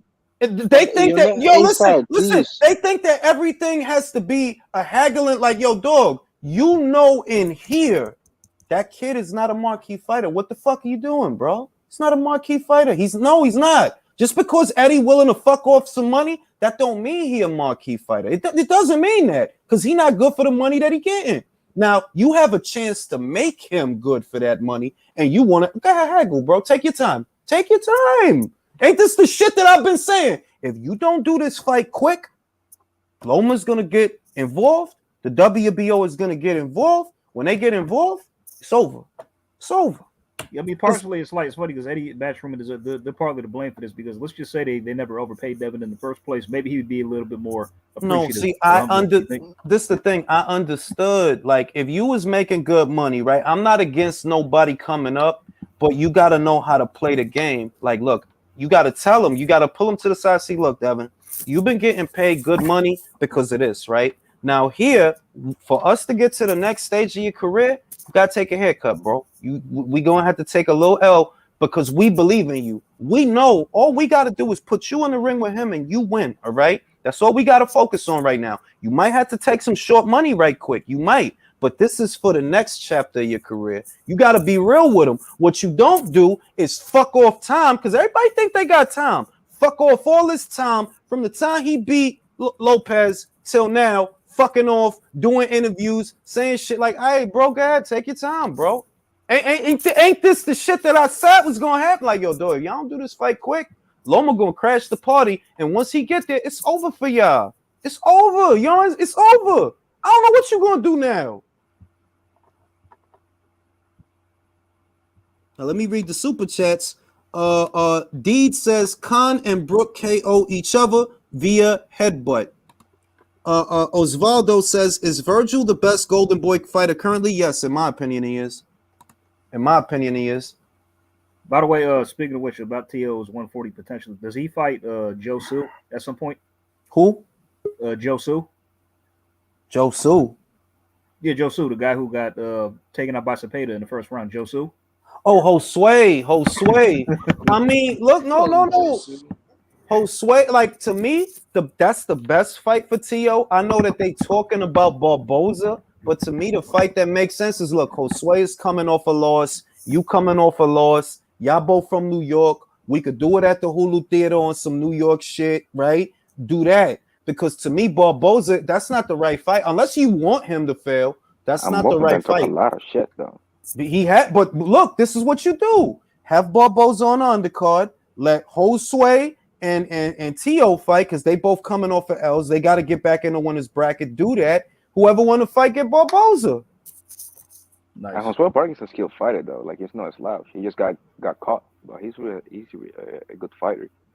Es que para mí, Teofimo's not actually ready for what 140 has to offer. I don't think he's like, look, being real with y'all, where Teofimo's at, I don't know that he's ready for a Montana Love. Oh, I don't know that. I don't know that he's ready for a Montana Love, let alone the guys that got stripes. Like, there's guys that got stripes. Josh got stripes. Jose Rec got stripes. Regis got stripes. Subriel Matias has a body. Literally a body. You're not ready for that, bro. And also, you're not gonna have the advantage of, like, being the bigger guy, not necessarily the tallest, but just the bigger guy. Mm-hmm. These guys ain't gonna be doing a stanky leg like Comey did, bro. This ain't 135. It's big kids at 140 that's bigger than you. And when he fought Nakatani, what he said, no more tall guys. No more tall. Bro, ain't nothing but tall guys that will talk to you. Con Eddie Reynoso, I think he can be sharp. And, like, the thing about him is, like, he never put a lot of emphasis on his body punching and that fucking bullshit shoulder roll that he does. Yeah, I hate that shit. I think if he goes a style of more like what's his name? If you mix your style like what's his name? Valdez, like a mix between Valdez and like that shoulder roll, can work though, because his counters are devastations, man. Like that left hook. They are, pero esos tipos en el 140 tienen quijada. José Ramírez tiene quijada. No, pero like just not like knock him out, but just like wear down his opponents. You know what I mean? Like to the body, not to the knockout. But I agree with you there that what he needs to do is be more prolific. He needs to be more prolific because he's one of these punchers that he's looking for a single to do it. He's not really. He's looking for a single punch to hurt you. Then he'll come in. Yeah, he used to gas out like after the 6th round. Like that's a thing. That's what more Batil's more of a counterpuncher, ain't he? So no, he is. That's why he's looking for a single shot. And yeah, he only goes like 1-2. He's like Adrian Broner. Like he gotta get you with the shots that he wants. Mm-hmm. Like, he don't control a lot, but basically you get more hurt than the older. So he counts like another round. He's not throwing a lot, but he's gonna take a lot. That's That's what I mean. That them guys at 140, one punch. Yeah, because he's really flat-footed too. Like bruh. That's why I said like yo, put him in like it. He's agile, but his pendulum swing. I don't know if you guys get it. Like the pendulum swing is like pedestrians. You only want to do like 1-2 punch. No, sí, mira, eso es lo que tiene Berlanga. Que he don't throw a lot. He's looking for a single punch to do it. A single punch, like, all right, no, pero tienen el mismo problema, que no tiran suficiente. Teofimo no tira mucho puño. He really doesn't, and he don't disguise his punches. Tú sabes lo que él quiere hacer. Like, you know what he wants to do. You can see hell it. Yeah. Like from a mile away, you can see that right hand coming from down the pipe. So con eso y el tamaño de esos muchachos en el 140, it's not gonna be enough, bro. You need a lot of things to change. Y para eso, move him slow. Give him Josue or somebody else. Don't put him in there with Barboza porque no, eso es demasiado. And just add like that arsenal of like body punching, because he has a nice uppercut. And I think if he throws an uppercut to the solar plexus, bro, Like he can do a lot of damage. Like not guys out at 140, but necessarily, but he can break them down like a house of cards, you know. Ajá. Que ese muchacho, he needs work. Like his rise at 135 was kind of dope. Porque mira Canelo, he's not a devastating puncher, but he wears you down, man. And then no, like pero whatever he él hits te da, no, mira, Canelo throws the right punches at the right place at the right time. Y esa clase de cosa nada más viene con experiencia. That he knows when to hit you, where to hit you, and what to hit you with. Teofimo's not there yet. He nowhere near. Imagínate que te estén dando like in your body for like 8 rounds, bro. Like you only can get only so much. And even with the shoulder, where he beats your arms, you know, so he did like Caleb Plant. Y Callum Smith que le estaba dando pecosones al bicep para romperle el fucking brazo. It's a beautiful thing. Like, Canelo, naturally, he's a small dude, but that's the way he has to beat the bigger guys. He haven't beat the bigger guy like since he moved up to like 160. Really, yeah. Bueno, vamos a decir que Danny Jacobs fue grandecito por 160. Él fue grandecito. Eso es lo que bueno. Danny Jacobs, damn, that's another disappointment. Him and Andrade, they're very alike. Yo voy a decir que Danny Jacobs, I'm not gonna. You know what I'm gonna say? He's not a disappointment.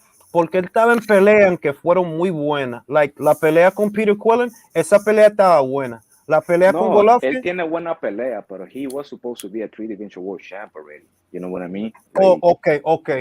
Like he has good fights. He got great fights. Like that Golovkin, even despite his loss, it was great. But the thing is, like, dude, you're a huge dude. Like, what you doing 160 all this time, man? Like, you should move to 168 long time ago. Like, imagine he would have actually. I think Danny was just happy after he started getting paid, yo. And that's natural. And he deserved that money because he earned it.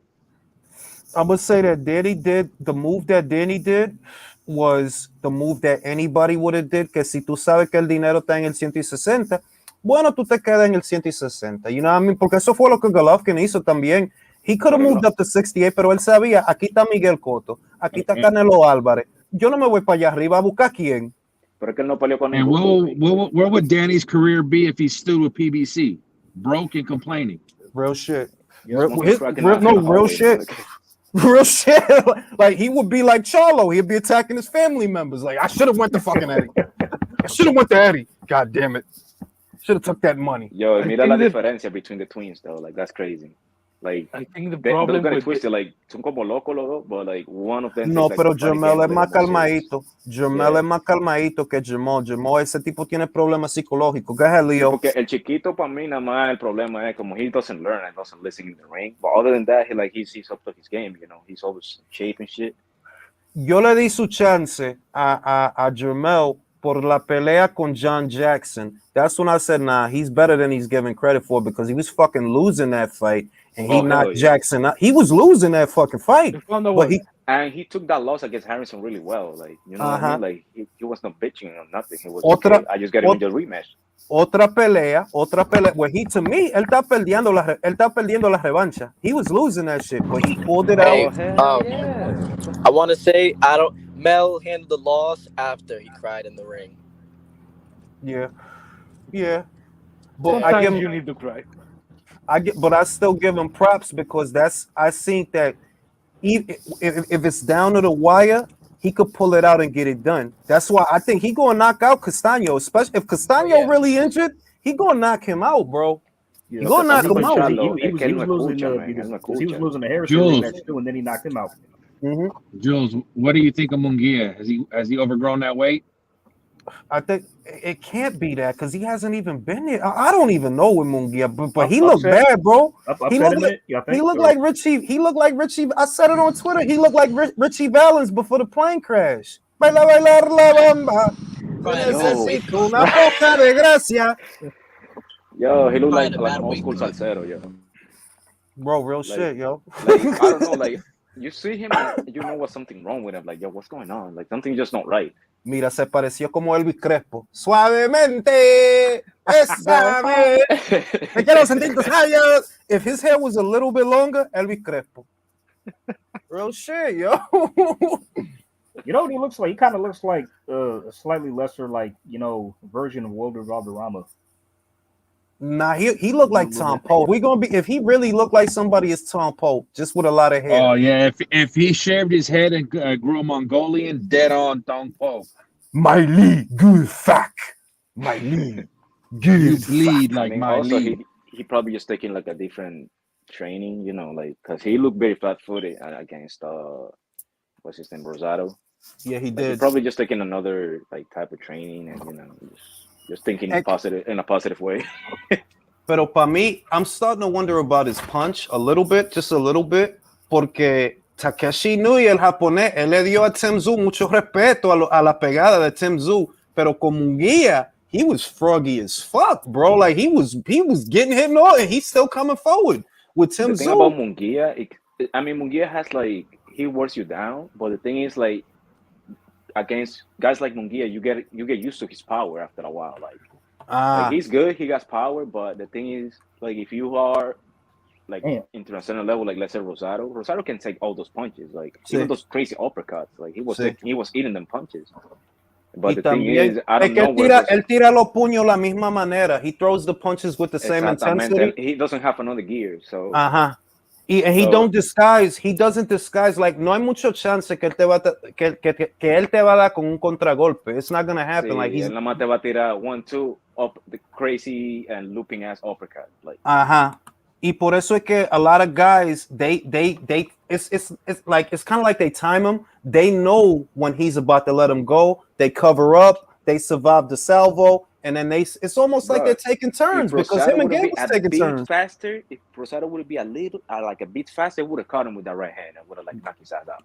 Real shit. Let me read the super chats. JB is asking Eddie Hearn versus Leonard Ellaby, 15 rounds at the Punch Bowl. Who y'all got?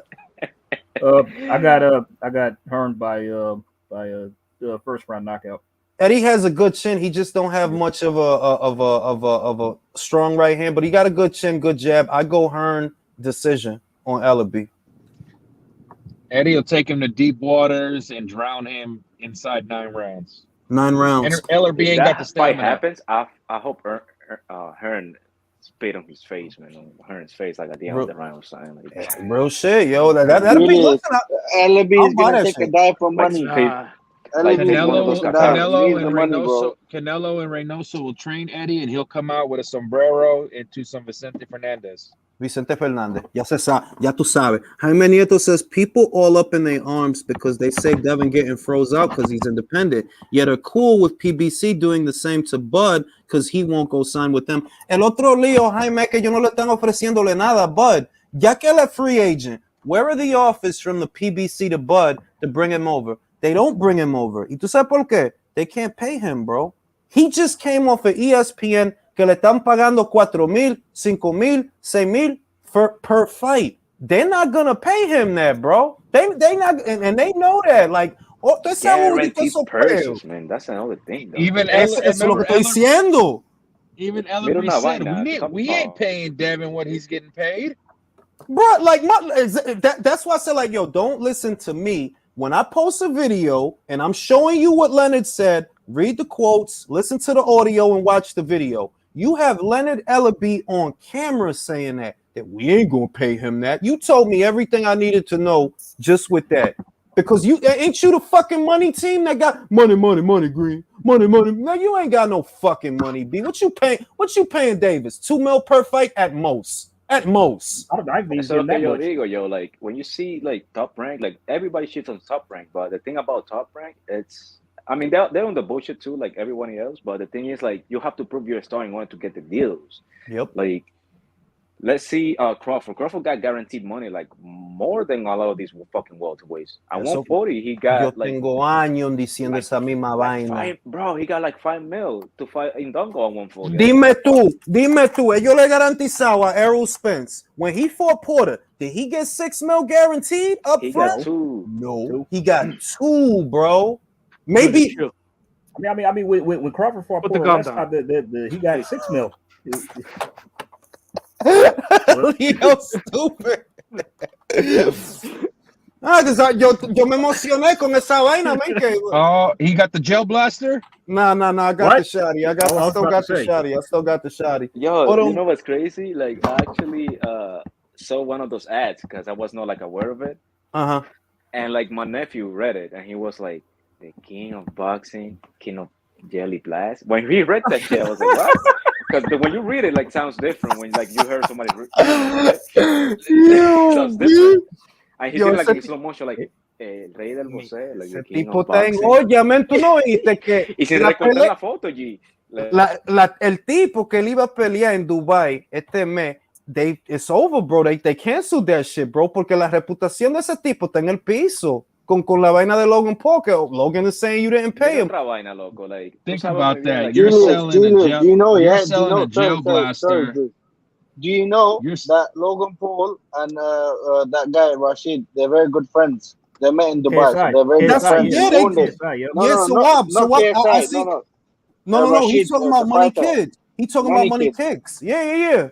They cool. Like, they did videos together. So, yo lo dije. So, I said this shit. I was like, yo, look, if you stiff Logan, how long you think it's going to take Logan to call Belhassa and say, look, Belhassa, don't fuck with this dude, bro. I just did the fight that we did last year. I didn't even get paid for that shit, bro. Don't fuck with him. It don't take nothing but a phone call. Él no puede joder con esos árabes, man. No, el papá de ese muchacho was a billionaire, bro. That kid's... Tú amaneces con una granada bajo la almohada. Like, you're gonna Floyd over here selling gel blasters and Canelo selling endorsements with Hennessy. That tells me everything I need to know. That's what I'm saying. Like, bro, like, what? Like, McGregor got fucking that ese whiskey que él tiene. What's the name of that shit? 12. Proper 12. Proper 12. Like, shit. Yeah. While Canelo is over here on franchising in Mexico and expanding and developing talent, and McGregor is getting millions and millions and millions off of Proper 12, you selling gel blasters, bro. I thought that shit was like an advanced dildo or some shit. Like what is that like? Shoot that at the bitch butt. Yo no entendía, like, gel blasting. What? No, I really thought it had something to do with KYJ. Like, what if I shoot this at the bitch butt, the capsule explodes, and then I could what is this shit? I heard my nephew reading that shit, it was like, yo, like, ¿qué es eso? Like I read it, but it sounds different when somebody like reading it. You know what I mean? Like the king of boxing, the king of gel blast. Like, what the fuck? Like boxing, the king of gel blasting. Like, yo, look. The Rock of WWE. He's making a lot of money in the wine industry. Conor McGregor, he's making money off of the whiskey. Canelo, he's advancing the talent pool in Mexico, doing business with Eddie Hearn, not exclusive to his well. And his brand. Nobody exactly. So, and this is what you expect to see when you in that next phase of your career. That I don't gotta keep, like The Rock is a good example. Not only did he do the WWE thing, he got into acting. From acting as a side hustle, he got the motherfucking wine shit that's gonna make him money that ain't even got nothing to do with the acting. And the name as well. And the name of his wine, it ain't The Rock wine. You know what I mean? Like, it's not that kind of brand. No, it has a serious name. It's a serious product, and he's making serious money. Curiosity. Do you hate Tyson Fury came out with his own energy drink? Curiosity. What the fuck, bro? Bro, if you drink that shit, all your hair gonna fall out if you drink that shit. Julius, do you know how much Logan Paul and KSI sold? They have a new hydration drink called Prime. They're sold for a ton. They're not even out in the UK yet. Check on Amazon and eBay. They're selling for 5 bottles for $50, $60. Bro, that's what's called business. But when you think about all of that, Sawab, then look over at Floyd, gel blasters. Gel blaster. Like, what you supposed to do? That shoot that shit at strippers and the gel blast caps explode. Like, I don't know. Can you say that in Spanish, yo? Like, gel blasting even sounds weird, yo. Yo no sé cómo decir eso en español. Una mierda. Gel. No pierdas ni tiempo tratando. Like, gel blaster. ¿Qué es eso? If I'm gonna like, come gel blaster. ¿Qué es eso? No, es una vaina. Comprame un gel blaster. Like, mira, muchacho, el día. No, es una vaina que tú le pones a la carne. Antes que Hey, I just got a question about these gel blasters. Like, how long does Floyd file for bankruptcy when those shits don't sell? Well, look, in all seriousness, what it's it not could his, be, bro. It's not his. You're doing a marketing. And this, I didn't bring this up to y'all, especially Jules.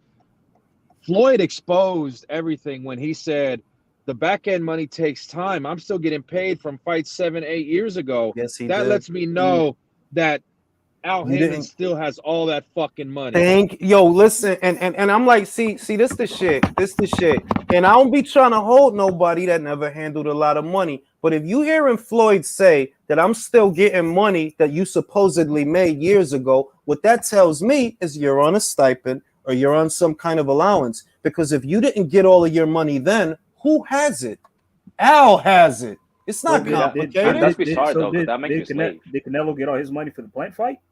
I believe he did. By the way, what's his like since he's a free agent? Like, what's his contract minimum? Listen. This is the difference. This is the difference. What Floyd's talking about when he says back end money is upside money, whereas with Canelo, when you heard about Canelo and what he stood to make, they were talking about money up front. Money up front, right? The guaranteed because money. They know Canelo's gonna make that money for you. He's gonna pack the arenas. Everybody's gonna buy like it. If I tell you, Jay, I got, let's say I got 20 mil for you up front. That's the upfront money, not even the upside of the whatever money. This is the upfront money, not royalty money. This is what we got for you. All right, you supposed to get that. You ain't supposed to be waiting on that. You supposed to get that. Now compare this. Yo, you know how many guys that I know they got the zone app just because of Canelo? Like, bro, in the gym that I go to, they be like, oh, I've been having this app just because, Canelo's next fight. I'm also I see old fights and shit. And they pay, because I use my cousins, so I don't really know how much he paid. I think he paid like $25, $30. Mm-hmm. So if you have the app for like a year, you pay more than like 2-3 pay-per-views that you do. If you think about it. Yo tengo la vaina que cuando yo hice la vaina, yo lo tengo para el año enterito. Because como 100, ¿no? Es como 100 pesos, no cuesta nada. That's bro, $100 for a year's worth of boxing. That's great. And every time bro. you use the app, they pay you money because that's developing money. I mean, fellas, look at everything we got on DAZN last year. Yo, look like all that good, all those goodies. Now think about the value of that. We got Canelo versus Smith, which is $80 on Showtime. That would have been $80 on Showtime. Mm-hmm. Canelo versus Smith, Canelo versus Yildirim, Canelo versus Saunders. That's a combined combine it to pay-per-view prices. That's $240 that we didn't have to pay. Because if that would have been on Showtime, if that would have been on Showtime, that's 3 pay-per-views, bro. That's what that would have been. Y mira otra cosa, the contracts are kind of different too. Porque I'm gonna give you an example with Devin Haney. Like with Devin Haney is okay, we're gonna overpay you, but the stream money that we get from the app from your fights, you're not gonna get a cent from it. The royalty money, the residual money, yeah. Exactly. That's why they overpay these guys. But not all of these guys, only like Devin Haney. La diferencia es que the catalog que ellos tienen, porque ellos tienen pelea vieja de Canelo, ellos tienen pelea vieja de Golovkin, y ellos hacen dinero con eso también, because we got the rights to this fight. So if anybody wants Mayweather fights. También. So if you want to see these fights, you got to come to us. If you want to use footage of these fights, you got to come to us, because and remember that, like they have a lot of fights from Golden Boy. And Golden Boy, they have some really good fighters. Even they got a good catalog from Golden Boy. That's another thing that I wanted to say. I know you guys were talking about Virgil Ortiz earlier, but that's another thing though. He's been grooming different, because at the end of the day, I know Oscar is crazy, like El Perico, todo eso, but at the end of the day, he gonna groom you like as a real fighter. Like he's a real fighter. Mira, ponlo tú así. If we had to compare who knows how to groom talent or locate talent better, Golden Boy or Mayweather Promotions, it's Golden Boy, bro. How do I know? Yeah. Canelo, Virgil, and Oscar doesn't. We never hear Oscar having money problems. Y ese stable, the PBC stable. Before that stable turned into caca, right? Before all of that, before they turned into shit, all of those guys was promising fighters. And when they were promising fighters, who were they with? Golden Boy. Even Charlo was with Golden Boy at one time. Todito, Luis Ortiz, Deontay, all of those was Golden Boy. The whole PBC stable was Golden Boy fighters. When the great fights used to happen, man.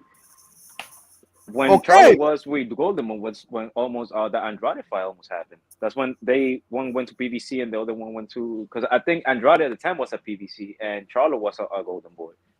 Andrade was always a joke. Well, to my knowledge, en esos años, 2014, 15, 16, he was a Joe DeGuardia fighter, like Joe Smith Jr. He was a Joe DeGuardia fighter. Y también, they did what they could for the kid. I can't even hold them because they're not a bad little promotional outfit. They actually do okay. Pero if you look at every guy that ended up with the PBC's resume before they ended up with the PBC, even Adonis Stevenson's resume, it used to be dope. He was fighting motherfuckers until he got with the PBC. Yeah, Ellos no that's quieren when pagar, man. no quieren pagar y no quieren hacer pelea que look, the guy might fucking lose, bro. You know, the guy might fucking lose. It is what it is. They don't want to make those fights. The PBC One is thing the that made me reason laugh Adonis about got stripped of the ring belt. Yeah. Literally, Lo he que was pasa lineal, but he es- got stripped for the ring belt because he wasn't fighting nobody for like years. One thing that always made me laugh about Adonis, like whenever he would score a highlight reel knockout, he would always run around like he won the lottery or something. Real shit. Real Yo, shit. you know, Go ahead. something that wanted to happen though, because the thing is, like the PBC, the only relevance to the PBC is like the few champions that they have. So, because that's the thing, like that company to me, they just hold belt hostage, See. like Gary Russell, and a few other guys. And I wish like Ugas beat the living shit out of Errol Spence, Oh, that would be and so then he just fucking rode away funny. to like top rank or some shit. Like, No, that would be so fucking like a funny. heist. Mira, mucha gente no entiende. Mucha gente. Así es que yo sé que a lot of the people que they're supposedly fans of the PBC, they haven't been watching that long. Porque, por ejemplo, mucha gente no sabían que Felix Diaz was a PBC fighter. Pero none of those PBC welterweights wanted to take a chance on him. None of them. He had to go to top rank and Crawford to get a fight because those guys, Keith Thurman, Danny Garcia. Yo, you know what's crazy? Felix Diaz is from my same hometown in DR. Like I actually trained with him. Es que mira, ellos, most of the people, they love the PBC and they say that Crawford, they say, oh, Crawford never fought nobody. Listen, bro, Felix Diaz is a gold medalist. They don't know that. Yes, he's a gold medalist, bro. All right. Y por qué este gold medalist, he was on the PBC side of the street. Why couldn't y'all get him a fight with Danny? And Why here's the thing, though. When you're a gold medalist and renowned amateur pedigree like Felix Diaz, I can tell you because I know him. Like, when you're a medalist and you transition from, let's say, like that level to pros, you get pretty much like a red carpet for any championship that you want. A la Lomachenko, a la Usyk. At the very least, I'm eliminated. Because that's like a big thing, be a gold medalist. Like that's Mira, yo te hago este alternate reality, ¿verdad? El PBC está pensando que Danny Garcia, él es boricua. He's going to give us the inside track de lo boricua. When what they should have did. Ese tipo no habla español. Y esto es lo que yo estoy diciendo. En vez de gastar tanto dinero en Danny Garcia, que no sirve. Ese tipo no sirve.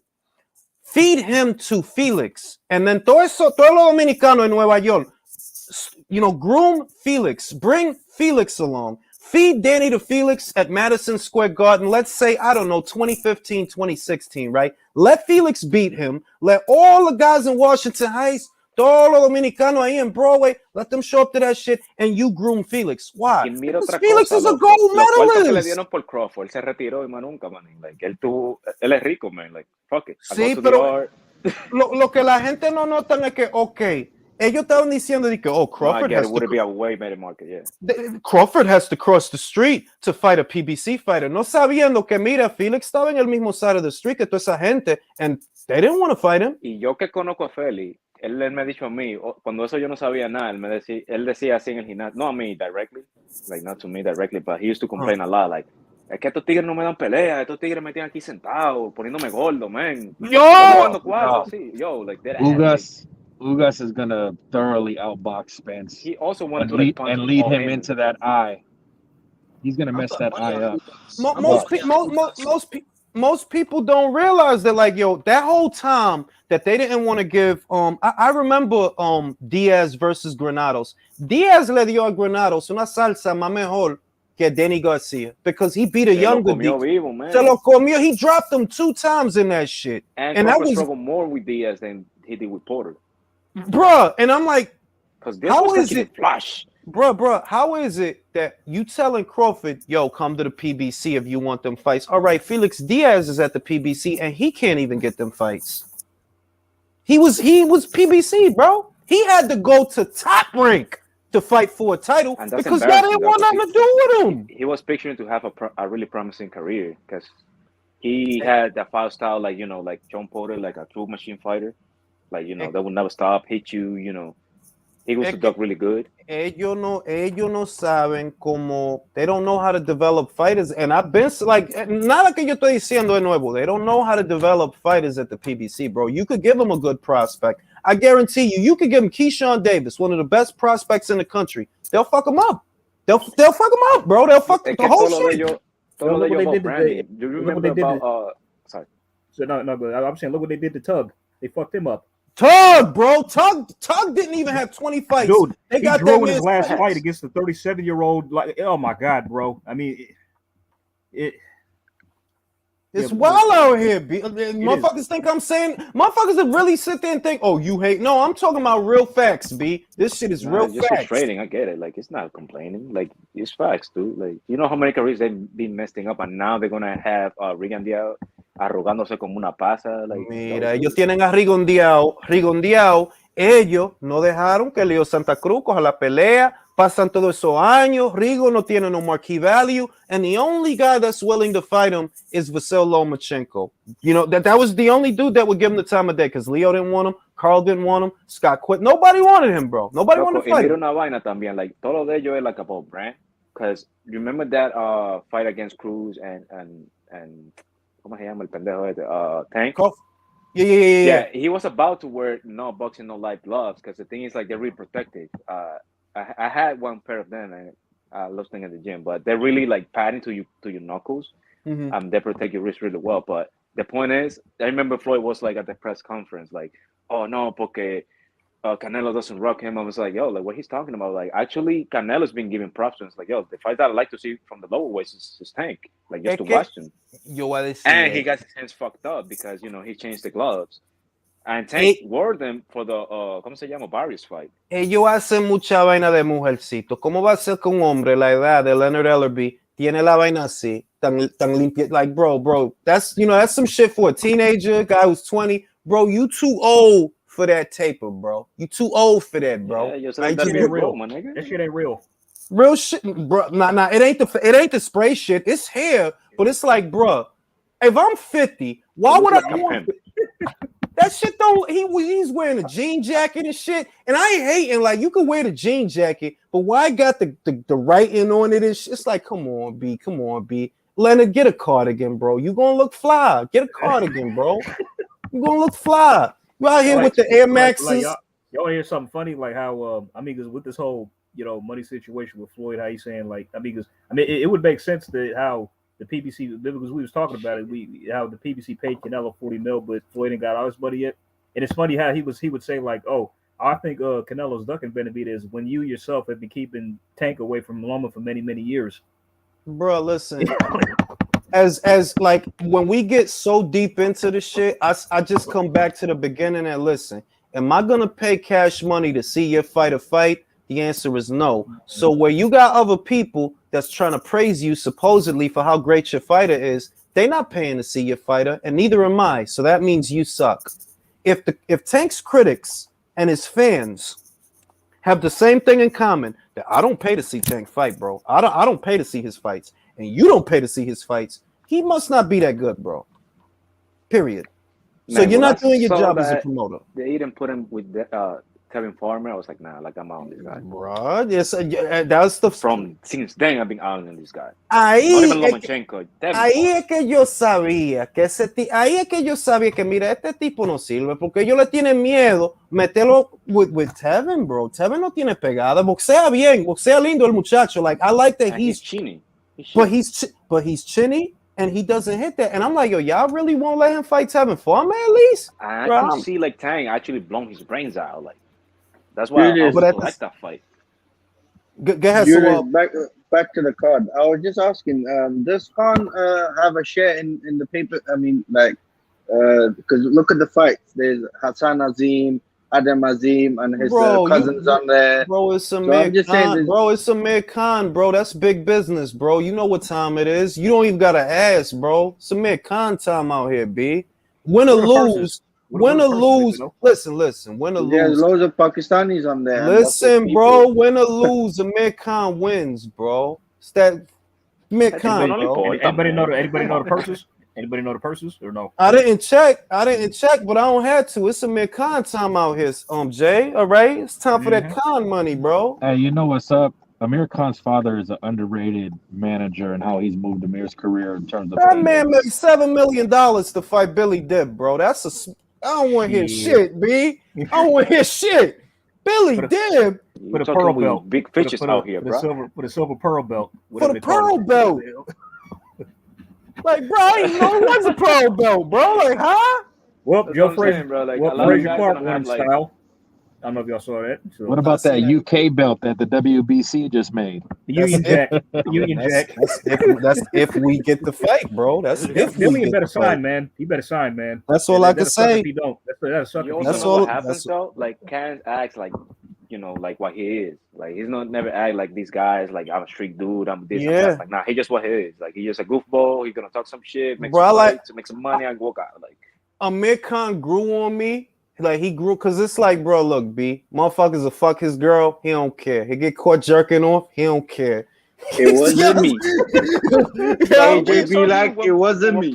but still, Wait, like, wait, wait a you minute, know who wait, it wait, was wait, though? wait, That wait. was Amir Khan It jerking off on wasn't me. camera. Wait a minute. What do you mean he got? that's Wait. fucked He up, really bro. got. Wait. He really got caught jerking off on camera. Yes, Yeah, bro. yeah, Like he he's did. jerking off. Oh, But you can't yeah, I hate thought you like. were joking. No, it's facts. Like he. But the thing is, I actually can see him doing that. And what the he fuck was got up with caught. that? Bro, look, he had to bust a nut, bro. Don't, motherfucker, don't get him. Motherfucker, I know that. I know that. Don't, But I'm just saying. don't But get like, on the high horse. Oh, how's that, bro? Go on Everybody, some P- listen, man. Any website. motherfucker in that audience, then jerked off too. So fuck the bullshit out here. Yeah, we can, but not on Skype to someone else. I'd rather Anybody in watch, the you know what I panel mean, the some last few days XXS haven't done it. videos or something like that. I'm just saying that how you gonna hold him for that? Oh, cause you never jerked off. Right? Like that Connor's a real dude, B. Fuck the bullshit. you know, y'all know when I started fucking with Kyle at the Philip Greco press conference when he called Amir's wife his leftovers. Kyle went, what? Whoa. Yeah, he beat the shit out of Phil Greco though. He did. That's probably why he knocked him out. That's probably why he He knocked him out beat the first shit round. out of Phil Greco though. But real That's the shit, thing yo. about Khan though. Like he will beat the living shit out of you if you let him. Yeah. Yeah. And two Phil, Phil Greco ain't shit, but he's talking that shit, and he got what he deserved for talking that shit. Like, But when you see, You Khan don't doing talk. his You don't talk punches, about your missus like that, man. That's fucked up. You don't call Word. somebody that. You know what I mean? Word. That's an ass whooping. Bro, he talked about his own wife like that, man. What you on? listen, What? man. On Twitter, on our own platform. He's the one talking Bro, about if you his told that wife. shit to Ryan Garcia today, he would just cry. Bro, see, yeah, that's what you're gonna say. If you say some shit about Ryan Girl to Ryan, he ain't gonna do nothing, bro. He ain't gonna do nothing. He gonna make a TikTok video. Bro, He's gonna start crying. I can go up to Ryan right now and say, "Hey, Ryan, you suck. Go get your makeup and nails done." He ain't gonna do Real nothing about it. shit, B. Go Real ahead, shit. Let Ryan. me read the super chat. Tony Boswell says, "Much respect, Ring IQ on the panel. Stopped in to show support. Appreciate you, Tony Boswell." Troy Graham says, "Brona punked Ella." Yeah, that's true. Everybody, but that's true though. I remember. I know. I saw it. I know. Shut that soft shit up. Shut that soft. You got to do thing, man. you can do it. You can do it, man. Like shut that whole ass shit up. Yo, the thing about Browner, after a while, he was just not drinking the Kool-Aid. That's why he was putting like on these crazy fights. No, pero también ahora es Adrian Broner que está diciendo toda la verdad de the PBC, that he's letting the cat out the bag about everything. It's not a coincidence that the same dude that I really look like Ben Shalom, bro. Or he looked like mira me. una cosa, like this is another thing though. Like actually, Adrian Broner has bring more money to the PBC that a lot of people think. Let me specify. Like Tank, he's an actual disciple of Broner. See? Because he become into light because he started mentioning like Tank, and then that's how we came out to light. See? Broner is a 4th division world champion, either you like it or not. See? And anytime he does like a fight, it's a lot of buzz around it. Like literally, like the world stops. Even if it's a horrible fight, like for the Porter fight, because Porter's not that marketable, but everybody was watching that shit. Pero la vaina de Broner es que Broner, sea lo que sea, está diciendo la verdad. Pero el pana llama la atención. Pero he's telling the truth. That he confirmed what I've been saying all along, that they'll tell these guys to turn down guaranteed money that's on another side of the street, y le prometen pay-per-view. Like, oh, well, we're going to put you on pay-per-view, not realizing if the pay-per-view doesn't have an upside, you would have been better off getting the guaranteed cash than worrying about a pay-per-view, because if the pay-per-view doesn't have an upside, it's not worth anything. All you're going to get is your guarantee. You wouldn't be off just winning a Golden Glove tournament. Like, come on. No, la verdad. Ahí está el comercial para Batman. Esta morenita tan linda, coño. Ay, Jesús. Morenita. Me la como. Esa ñarguita tan pequeñita, esa ñarga. I can understand. What do you think about Fraser Clark? Está la Just catilla, debuting now. He looks quite big. He's all right so far. I liked his placement, that he was landing. He was landing what he was throwing. I always look at like, are you landing that shit? So far, so good, but you can't read too much into a fight like that.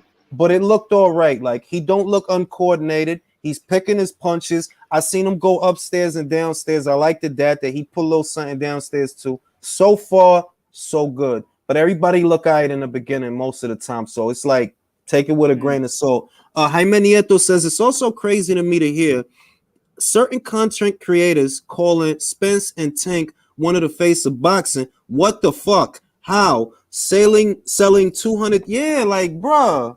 Esa gente, they don't live in the real world, bro. They don't live in the real world. And we can't even say that Tank is selling 200,000 pay-per-views anymore, because they didn't even release the numbers for his last shit. That PBC thing is running like, they're running those fights like hoes, man. They all have them on that 360 deal. Eso es lo que es. Yeah, like if you actually pay attention, like those allowances and shit, like, bro, like that's not money. Like, es que cómo va a ser que a grown man cannot have access to all of his own money? Make it make sense. If the fight made X, then why don't I have X? Why do you have my money? No, and I think like that also plays into their minds. Like, yo, ¿cómo es que like yo soy el único pendejo que no me han pagado? Like, okay, these guys are not getting millions like me, but if you put 500,000 2 times a year, it's $1 million. Let's be real. If you have $1 million, let's say I have $1 million, and some friend, some acquaintance says to me, look, give me 100,000. I'm gonna invest this money. You're gonna in the place of 1 year, you're gonna receive your 150 more. I'm saying, okay, right. If I've noticed this guy, I have some friends that have businesses. If they ask me for money to invest, I've said, yeah. But all my fucking money, Leo, my money. Yo te voy a decir. Por eso es que tú tienes tu manager that's supposed to work on your behalf. Like, you know, the promoter wants to do what the promoter wants to do, and the manager's supposed to operate on behalf of the fighter. That's the way it's supposed to be. So if the managers are allowing this to happen, that means that they're in cahoots with what Heyman wants and what the networks. And it's not supposed to be that way. They're supposed to be the bridge that, you know, between them, if anything. The manager's supposed to operate on your behalf. What I see is that these managers are operating on the behalf of Heyman's PBC. For example, when Hearn made Luis Ortiz the offer for $7 million or whatever, what did the guy say? That, oh, well, the promoter, he wanted to get us more money. I'm like, okay, that's what the promoter wanted. You're the manager. If you want the fight, then take the fight, bro. Why are you letting him fuck up the paper? I already know why. I get it. I already know what's going on. I know what happened. You was on standby for Wilder. You were never going to take that fight. Now, maybe, and I'm going to say maybe Luis Ortiz did want to fight Anthony Joshua, but his own team was never going to let him take that fight. Never. How much did he get paid for that Wilder fight again? Like, I think it was the first fight was 100,000. That's the reported purse. Do I believe he got more than 500,000? Yes, I believe he probably got closer to 7. Like 500 Dominican pesos. Yeah. 7 million to 500,000. Y 3 plátanos maduros. Plus 8. And in addition to that, hey, Jules, y'all remember when Wilder went to the zone meeting and Al Heyman whispered, "Oh, what to talk? Oh, that's training camp money." Yeah, has Wilder gone on to make more money than he was offered? No. No. We did get battered twice, but still. He did get the shit. Exactly. He got the shit beaten out of him 2 times. That's what he got. But he didn't get more than that. Bro, they was going to give you $20 million for a Brazil fight. How you say no to that? It's like you could have knocked him out. You could have knocked him out in the first round and got 20 mil off that. Trying to tell you, man. You gotta think for yourself. Now, Natasha Jonas about to box for these belts. Oh, she coming I up? don't know what's next. Yeah, that's the next one. That's the only fight that's left. That and the main event. That's next. I'm getting goosebumps. I'm fucking nervous, man. Come on, tell you she can do this, man. Come on, yo. She can do it, man. She can do it, man. We gonna put the energy out there, man. She can fucking do it, man. Natasha, come on now. Where Chris Namos come from? Counting you. La Polaca, she caught COVID, so she couldn't fight. So they got Chris Namas, de Uruguay, on short notice. Y Chris Namas is a real junior middleweight. Ella no una flaca que she went up there. La otra tipa, esa polaca es una... Ajá, esa tipa una flaca que engordó. Chris Namas is a real 154-pound fighter. So, esto no va a ser fácil. Yo no me imagino que to jump up 3 divisions, though, for the challenge for a title. Why you think I love Tasha, bro? Why you think she got guts, man? She got guts, man. Esa tipa, she got courage. What the fuck is taking so long, though? What the fuck, bro? Oh, I heard a rumor on Twitter. I don't know if this is true. Somebody said that Amanda Serrano was sparring with Sergey Deverchenko. Anybody heard? That's what Punch said. That's what Punch said. But you know, it is what it is. That's cool. Like, damn, sparring. No, I mean, that is cool. No, pero eso está bien. Prepárate porque esa pelea va a ser buena. Let me read the super chat. Fury looks like he ate Sugar Steward and had his dad hold his mitts in a recent post. He's got to be over 3 bills, but he's ready for dealing. Yeah, he look fat as shit though. Real shit. Like he do look fat as shit. He don't look like he fighting ready to me, but the fight is supposed to be in what, April? So, you know, he still got time. Dude, like he signed. Did Dylan White sign? And you're meant to sign by the 19th. You better sign. That's all I'm saying, bro. If he don't sign, it's a wrap for that. If he don't sign, I can't say nothing, bro. I can't defend that. I'm sorry. I can't either. None of us can. We're sensible.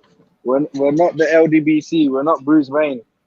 Real shit, yo. Like, if he don't sign, it's really no way to defend that, because if you don't sign, who are you gonna fight? You're not gonna fight Usyk. Who you gonna fight?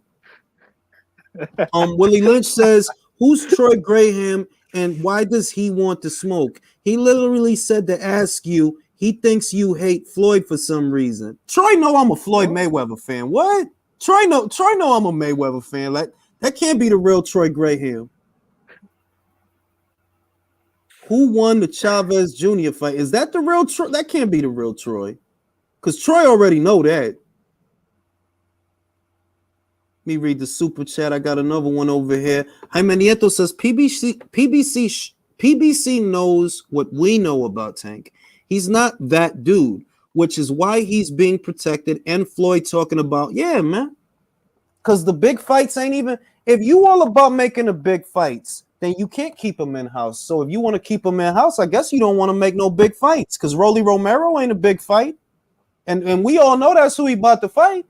He ain't about to fight no big names. He about to fight Rolly Romero. I mean, adding to that, like, I remember when they were trying to build up that Tevin Farmer against Tank, and actually Eddie Hearn was about to, like, in some type of way, like, seduce Tank over. He offered him like $8 million, bro. He offered him $8 million. No, haciendo esos cuartos, lo último, like, no, es que él no, mira, él no hace esos cuartos. Hasta preso cayó y no tiene esos cuartos, man. Like, ¿Cómo va a ser? He don't make, bro, your pay-per-views don't make enough for you to make that money, bro. Like, they don't. So, no es posible. The most I think that Tank probably pulls from a fight, or that he may have pulled from a fight, and it's only one fight. I would say it's the Leo Santa Cruz fight.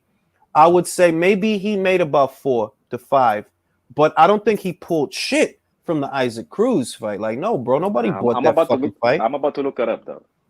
Nobody bought that fucking fight. No es posible. His guaranteed purse for Isaac Cruz, I think, was like 1.5 million.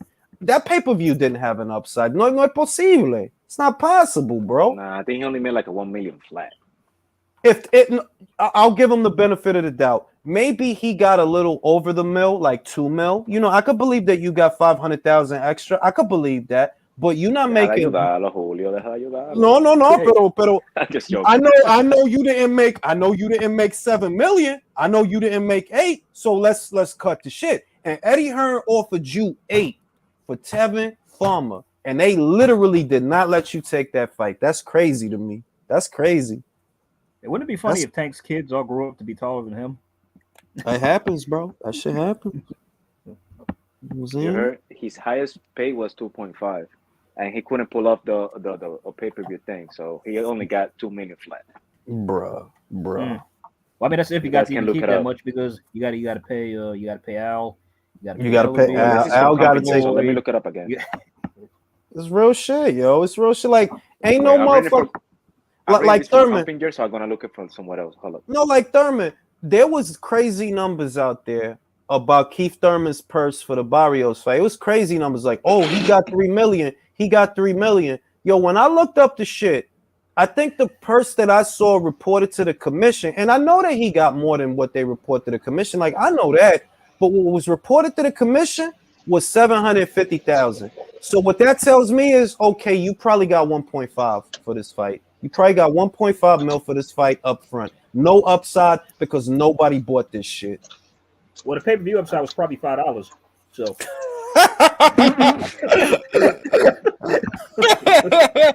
You know, like, so. Upside, more like, bro, he had to pay from his own pocket, bro. Bro, like who? Because who the fuck? Cosa, like the fight itself wasn't bad, but the thing is, for a pay-per-view, I should say a little better. Like, I would pay for a pay-per-view if it's like Thurman against Crawford. I would pay for that shit. Ponlo tú. Esa misma pelea, Keith Thurman, Mario Barrios. No pay-per-view, put it on regular Fox, ¿verdad? Esa pelea, you draw maybe 2 to 3 million viewers with that fight on regular Fox, maybe 4, because that's where the fight belongs. Pero tú no pones una mierda de pelea así on pay-per-view. Who's gonna buy it, bro? Ain't nobody gonna buy that shit. Like, you haven't fighting so long, manito, like, que casi nadie se acuerda de ti, bro. Like, in boxing, you gotta stay hot. Esa es la legend. Esa es la otra. Like, bro, tú no has peleado en 2 años. Y la última vez que yo te vi, te tumbó un viejo que se llama Manny Pacquiao. ¿Y tú crees que yo voy a pagar? ¿Y tú crees que yo voy a pagar 80 tablas para verte? Fuck out. The same night as at the zone card. Also, fuck out of here, bro. Pay for that shit. I mean, I've watched the fight, but I streamed the living shit out of it. No, te lo voy a decir. La verdad. Y yo no vi la pelea porque yo no estoy interesado en la carrera de Keith Thurman. Like, yo me acuerdo, like, I threw a super chat. I remember you were like, no, yo me voy a esa mierda. Like, esa mierda, yo no estoy interesado. Yo no estoy interesado en la carrera de ese tipo porque yo sé que at most what they're going to do with Keith is feed him to someone, and it's really just a question of who. Do they feed Keith to the winner of Spence versus Ugas, or do they feed Keith to the winner of Stanionis versus Butev? Yo creo que va a pasar que if Errol Spence wins, they're gonna feed him to Spence. But if he loses, I think Thurman will go another route because he needs another Marquis Valley fighter to put him into it. Because I don't think they want to flop again. Es que ellos piensan que estamos en el 2016 o el 2017 y di que Keith Thurman's name has value. No, it doesn't have value. You know why? Because he hasn't fought in 2 years. Why would his name have value? You saw that segment that they made, like, oh, like Keith Thurman and this and that, Barrios and this and that. It's like Nas edit with like Steve Hawkins, like Bernard Hopkins and all these guys. Like, I was like, bro, like these guys think this is like R. Kelly coming back on some shit. Like, come on. No, eso es como Keith Thurman is like what Keith Thurman is like Memphis Bleak. You remember Memphis Bleak? Memphis Bleak is money. Memphis Bleak is money. Hold the shot. I call her. It's like, yo, yeah, you had your time, bro, but it's over for that, bro. Like, it's like for real, it's over for that, bro. You can't do it no more, bro. That's Keith Thurman. Like, yeah, you had your... Yo, is that Chris Namas? Mm-hmm. Yeah. Wow. Okay. I see you. I mean, I'm gonna say is Chris Namas got some nice ass thighs, and I'm not ashamed to say that because I'm human, bro. I'm human, bro. Like, what? You don't want me to like her hot thighs? I like her thighs, bro. She got big old ass too. I ain't gonna lie about that. I mean, I will feed went down. I would put Keith Thurman like to feed one of these young guys like Virgil Ortiz. Mira, te lo voy a decir. What they need to do is invest in Jaron Boots Ennis, right? Get behind him, bring him over, buy him out of the contract that he has with his promoter that he has now. Buy him out of that contract, and then once you buy him out of that contract, feed Keith Thurman to Jaron Boots Ennis. La maldita paliza que le va a dar Keith Thurman, sensational. Y con eso, tú tienes una estrella. Because nobody ever stopped Keith Thurman. To Sabu that makes sense right. because Boots Ennis is already on in Showtime, I think, Uh and huh. also like he wouldn't care about like how much he's getting paid. Like he No, only wants to be recognized, like let it hit. like ese tipo, él lo que necesita ahora, he needs a breakout fight. He needs like a signature fight. And beating the fucking shit out of Keith Thurman, that could be his signature fight. Pero ¿qué están haciendo? He's still in the same situation with the same promoter he has. He's about to fight. Ay, aquí está mi linda, mi morenita linda. Ay, dale ese tipo. Esos mulos que tiene esa niña tan bella, ella. Me encanta esta tipo. Who's that? Natasha Jonas. Oh no, Me encanta. Tan linda esa morenita, coño, con esos ojitos lindos. Yo, es que esa morenita como que llama la atención, ¿verdad? Sí, ella tiene algo, yo no sé lo que es, pero me encanta esa tipa.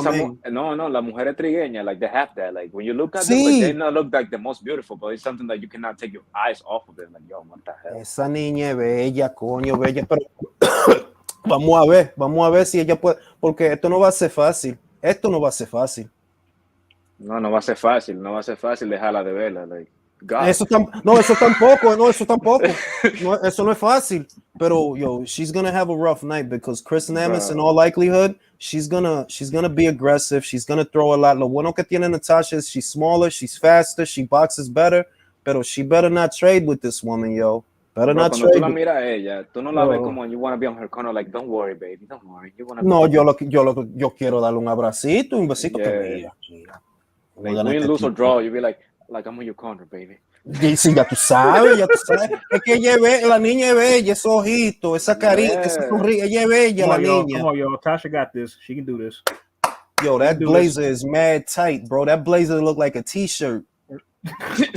Bro, shit look like a t-shirt, bro. Y'all remember Fat Guy in a Little Coat? Fat Guy in a Little Coat. Bro, like he like get a smaller blazer. That one's not small enough, bro. Hey, speaking of which, like, y'all remember the press conference for Serrano Taylor? Was Jake Paul wearing two blazers, or was that just me? No, he was. It was two of them shits. You could tell because of the collar. It was like two of them shits. Who wears two blazers? I've never seen that shit. Like, bro, he a fly dude, bro. He a fly dude. He ain't got to choose. He could wear two.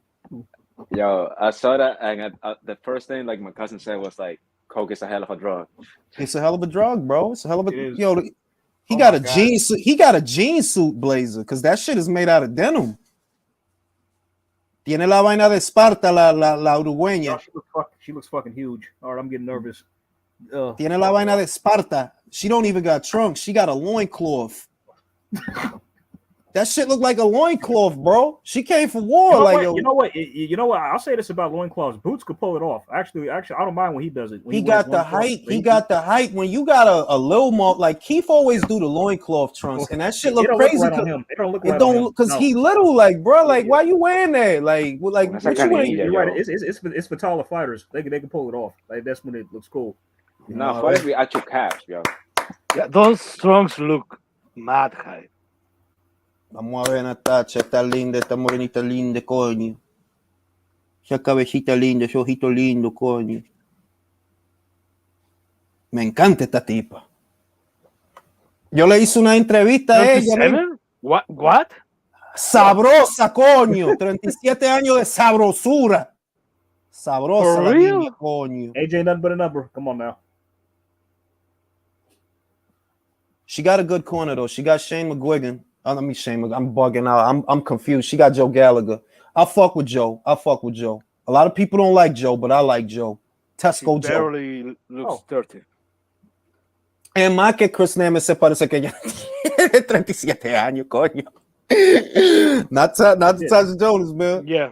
That's just how old I look in person. I don't buy it just for sure. All right, let's see, because the first round is going to tell us what we need to know about the rest of this fight. Chris is going to come out hard and fast. Hey, let's see. Yo, you know, like keep talking about like boots and all that. Like I actually like maybe not today, but maybe one day. Like because that's something that I do personally. Like I watch some fights and just go into like slow motion to see like the flaws. And Boots has a lot of flaws, man. Like I don't know, like if them I've will been be saying perfect. that. Es que él es grandecito y fuerte y ellos no le miran que él tiene flaws, that he gets touched, that he gets hit. Even though the Delorme fight, he got caught with a hard right by Delorme before he knocked him out. in the Lipinets fight, Cruz was being hit. He was being Not a lot, but he was being caught. Yeah, he was in that fight too. The Lipinets fight. Yep. All right. Ooh. I like what I'm seeing from Tasha. Woo! She feels Straight left hand. Straight left hand. You seen that shit? Mm-hmm. Come on, Tasha. Get it together. She felt that good at the weight. She was good. No le ponga presión. She was great, man. Ooh! Okay, Tasha. I like that. She threw the shit, got under the shit. That's right. Move right. Stay to the outside of her jab. Oh, nice. On your toes. Ooh. Woo! Straight left hand. Oh,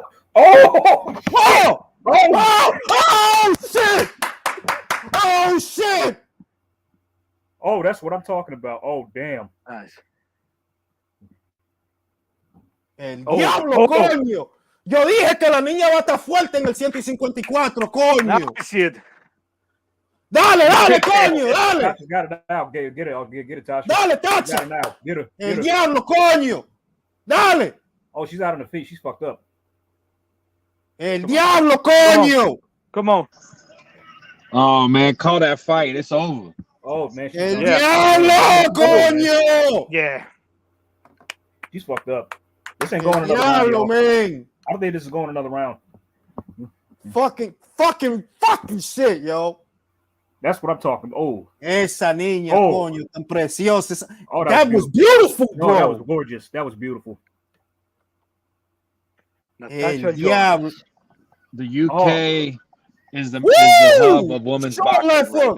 Short left foot. I'm right hook. Hey, fellas, I think she carried her power just fine, y'all. But what did I say? That you know what might happen? She might carry her power up to 54. Who got an echo, man? Tasha's gonna be on the relay next week on the Ring IQ. You think I'm not gonna ask for an interview? Please, Jules, you got to get an interview after if she pull this shit off, man. I think she. Come on, let's keep it going. Be careful. That's right. Woo! To the body. Shit! Be careful.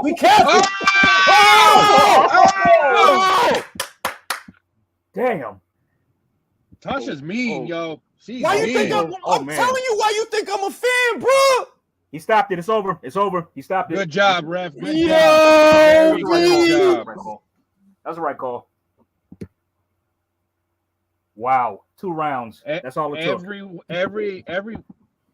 All the boxers need to go to the UK. All the women boxers. That's it. Coño, mi niña. That was that stoppage. Jules, these women boxers need to go set up shop in the UK. That's where it's at. Coño, man, esta niña, man. Estoy emocionado. That was emocionado, man. The stoppage. Bro, she really, her power is gonzo, bro. Gonzo. I said, you know what the shit about Tasha is? This is the thing, right? She was, when she fought Vivian Obanoff, that was at 130, but she was always big for 130. So I'm like, when she got hit, maybe she was weight drained. And that's why she went out, because she big for 130. She bigger than Katie Taylor if you stand them next to each other. This is a better weight for her. Really, her optimal weight, I think, would be 135 to 140 or 147 even. This is her ceiling. Like, depending on who she fight here, it could get dangerous. But she's a bad motherfucker, man. Coño, man, esa niña, man. That was a good stoppage, right? She wasn't gonna. No, it was, bro. She was finished after the first round, bro. Yeah. That ass, man. But yeah. Good call though. It was a good call.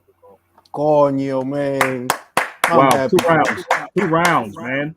Fucking girl, I'm happy, man. I'm real happy for her, man. Jaime Nieto, One Punch KO says, and Katie beat. Well, this is. Thank you for bringing this up, One Punch KO. This is the same Natasha Jonas that Katie Taylor won 6 to 7 rounds against. But they'll tell you that Katie never fought nobody. They'll tell you Katie didn't. No, Amanda Serrano. Hey, bro. You think Katie never fought a hard punch in Southpaw before she fought her? Who just knocked out a real junior middleweight? You know what I'm saying? This is what I'm talking. Julius, there are people that says that Amanda Serrano actually had scraps in her career. Dique. What? ¿Con quién? What scraps? ¿Con quién? Con nadie, con muerta, coño. Bermúdez. Bermudez is Bermudez is a bantamweight. And that's why they don't like to say that. You know, Bermudez really belongs at 118. That's her best weight. She fought her at featherweight. Asking guys on Instagram, and they say how a 7th division champion doesn't have any scrap. Because her resume. Look at her resume, and you'll see why. Coño, Ren, you gotta get that interview now. Jules, I gotta get interview, man. You gotta reach out. Shit, man. And the new. Gracias a Dios, man. Que I was so worried ahead of this fight, bro. I was so worried, bro. Que maldita salsa le dio, coño. Natasha heard our concerns and put that shit to rest.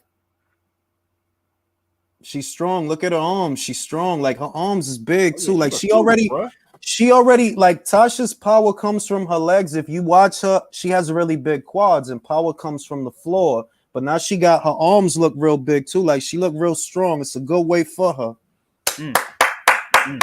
Coño. Esa maldita niña. I want to see her in some top fights at 154 now, man, to see what she can do.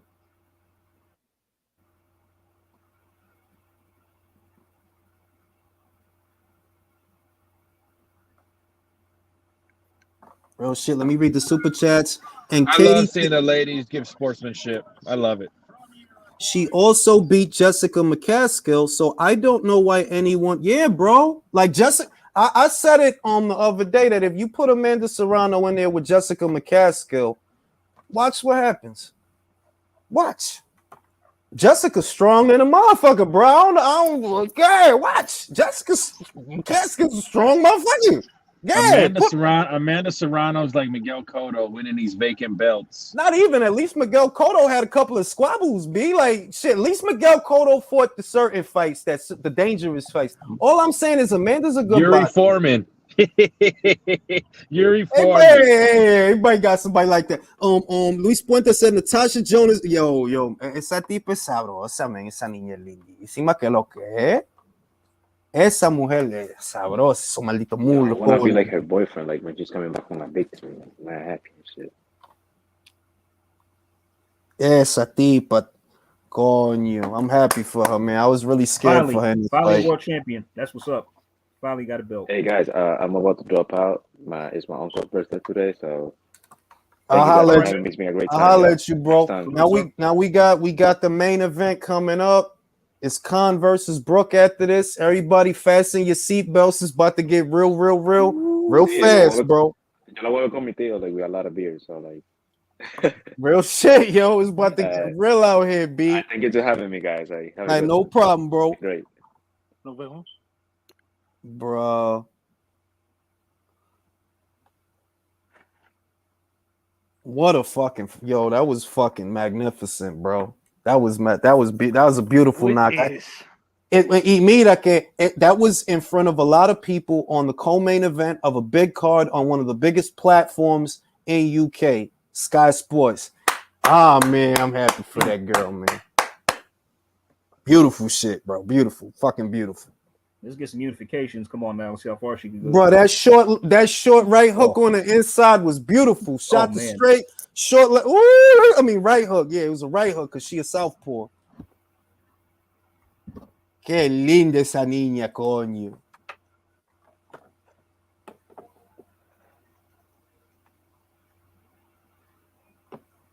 Shit, we picked her to win on points. Imagine that. I did. Bro, I went. I said it. I'm gonna go emotional for this pick. I don't care what nobody say. Tasha Jonas, B. I don't give a shit. I don't give a shit, bro. Tasha Jonas. All the way, B. I'm about to start crying, man. Damn. Coming up a couple of emotions. Julius, a question. Go ahead. Let's say in the future, Team Sue against either Brian Castaño or Jermel Charlo? I'll tell you what. Tim Tszyu has the right style for Brian Castano. He has the same base style, the same base for Jermel. So it's going to come down to experience. I like Tim's chances against Brian more than I like his chances against Jermel. Jermel's a boxer puncher. They have their slight differences. They do. They're going to have differences. Everybody does. But Jermel is a more experienced, bigger boxer puncher than Tim. Whereas with Brian is going to fight a very similar fight to the fight that Takeshi Inoue fought. And we saw what happened. I will say Brian is stronger than Takeshi, more experienced than Takeshi, but stylistically, Tim has the edge. The other I got a question. question. I'm so sorry, go ahead. How many fights do Tim Tszyu moves up to middleweight? I would give him Because another. Tim is young. I would say Tim, you can keep Tim at 54 because Tim's not a big junior middleweight. He's not a big junior middleweight. So I'd keep him there for another 5 to 6 fights. So long as he's making the weight, it's more about what's his body telling you. Is his body telling you that he needs to move up? Because as soon as it starts saying that, regardless of his age, you need to move him up.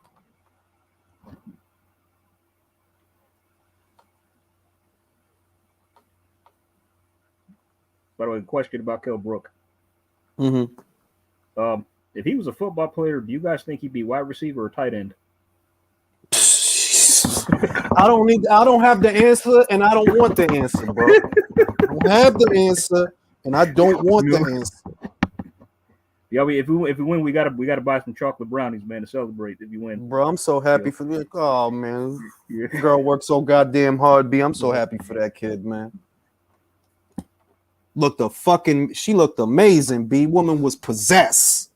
Man, Scott, man, they better post that shit. I'm gonna watch that again. No, I need some more Natasha Jonas fights is what I need, bro. You got Hannah Rankin with the WBA, you got Marie-Eve DeCare with the IBF, and you got Patricia Bergwood with the WBC. It's fights, B. The division is open. Let's get this shit. Get this Unification. That's what I'm talking about. Fucking shit, yeah. That was magnificent, bro. That was fucking emotional out here and shit. Now for the main course, it won't be long now, B. Somebody got to go. Amir Khan, Cal Brock. Somebody got to go. Fellas. I think this shit. I don't think this shit going the distance, bro. How can it? Nah, man. There's too much fight and anger, and too much fragility going around. Jacob Sims says, and they say women can't crack my guy. Yo, I told y'all Katie fought a hard punching southpaw in Natasha Jonas. Now do you see what I mean? It's levels to the game. Yes, Katie has the right ability to work around the power. She has that, but not everybody has that. Not everybody gonna go in there with a Natasha Jonas and make it out alive. I still wanted to see her and Harper run it back. Now I don't think it'll happen now anymore. Not now. I mean before though. But I do agree with you. I did want to see a rematch. I did.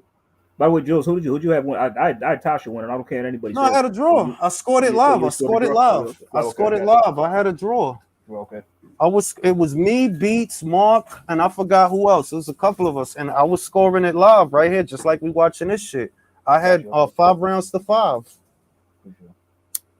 I think Tasha just nicked it. Like I mentioned that before, but I think she just did enough to nick it. What I saw in the fight is that it was a tale of 2 halves, and in both of the halves, both girls hurt each other. Tasha definitely hurt Terry. Mm-hmm. I seen when her legs went out, and I seen when Terry hurt Tasha, her legs went out. It was a good, even fight, but if somebody tell me that they got Tasha winning, I can't complain because I could see how. It's a difference of a round. If you swing that round to Tasha, yes, she won a fight. If you swing it to Terry, man, Terry maybe drew. You know what I mean? But it was an even fight to me because they was going to war with each other.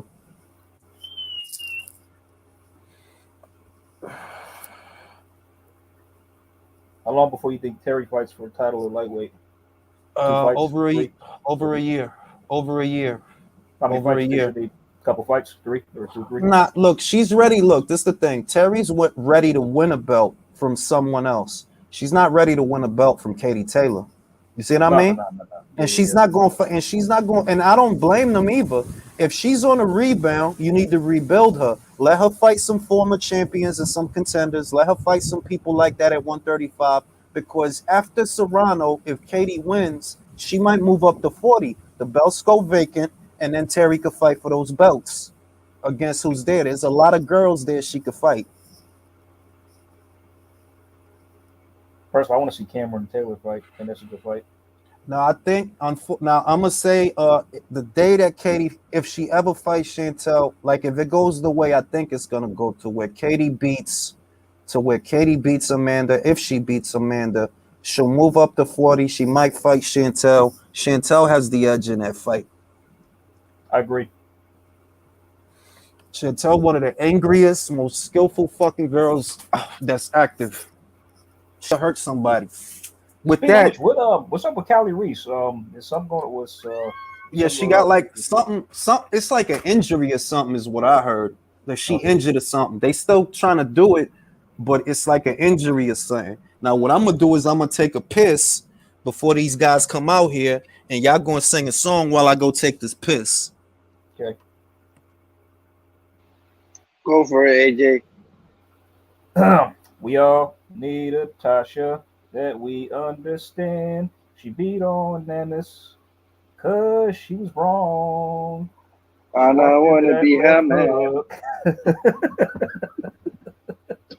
She walked into that left hook and got knocked the fuck out. Okay, I'm done. Bravo.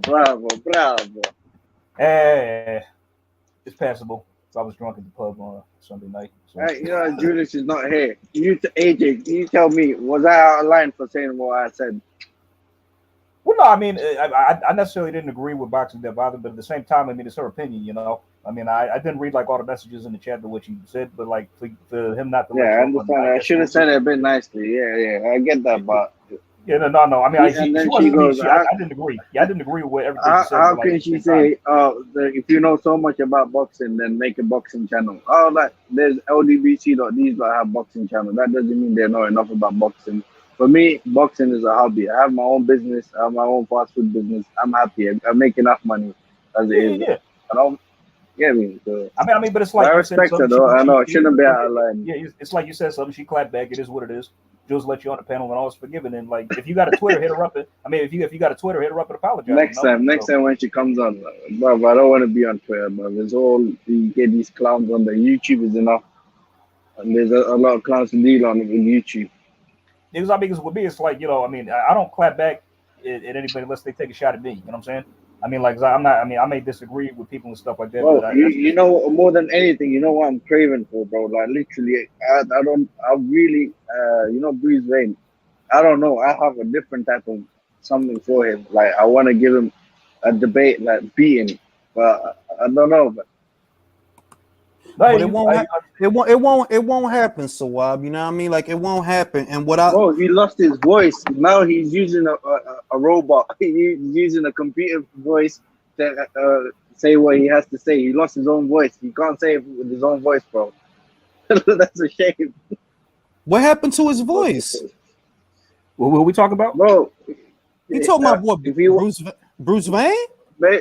Yeah, Bruce Wayne. He didn't lose. Basically, what I'm trying to say right now, he's not speaking on his videos.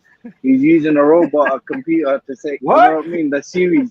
He's using series to have his say. He's not speaking with his own voice. Yeah, watch his videos. Bro. So you really hate that guy? I don't hate him. He's just a hypocrite. Bro, I don't hate him. It's not about hate. It's about he's a hypocrite. That's what I don't like. And I used to watch him. I used to agree with most of the stuff he used to say.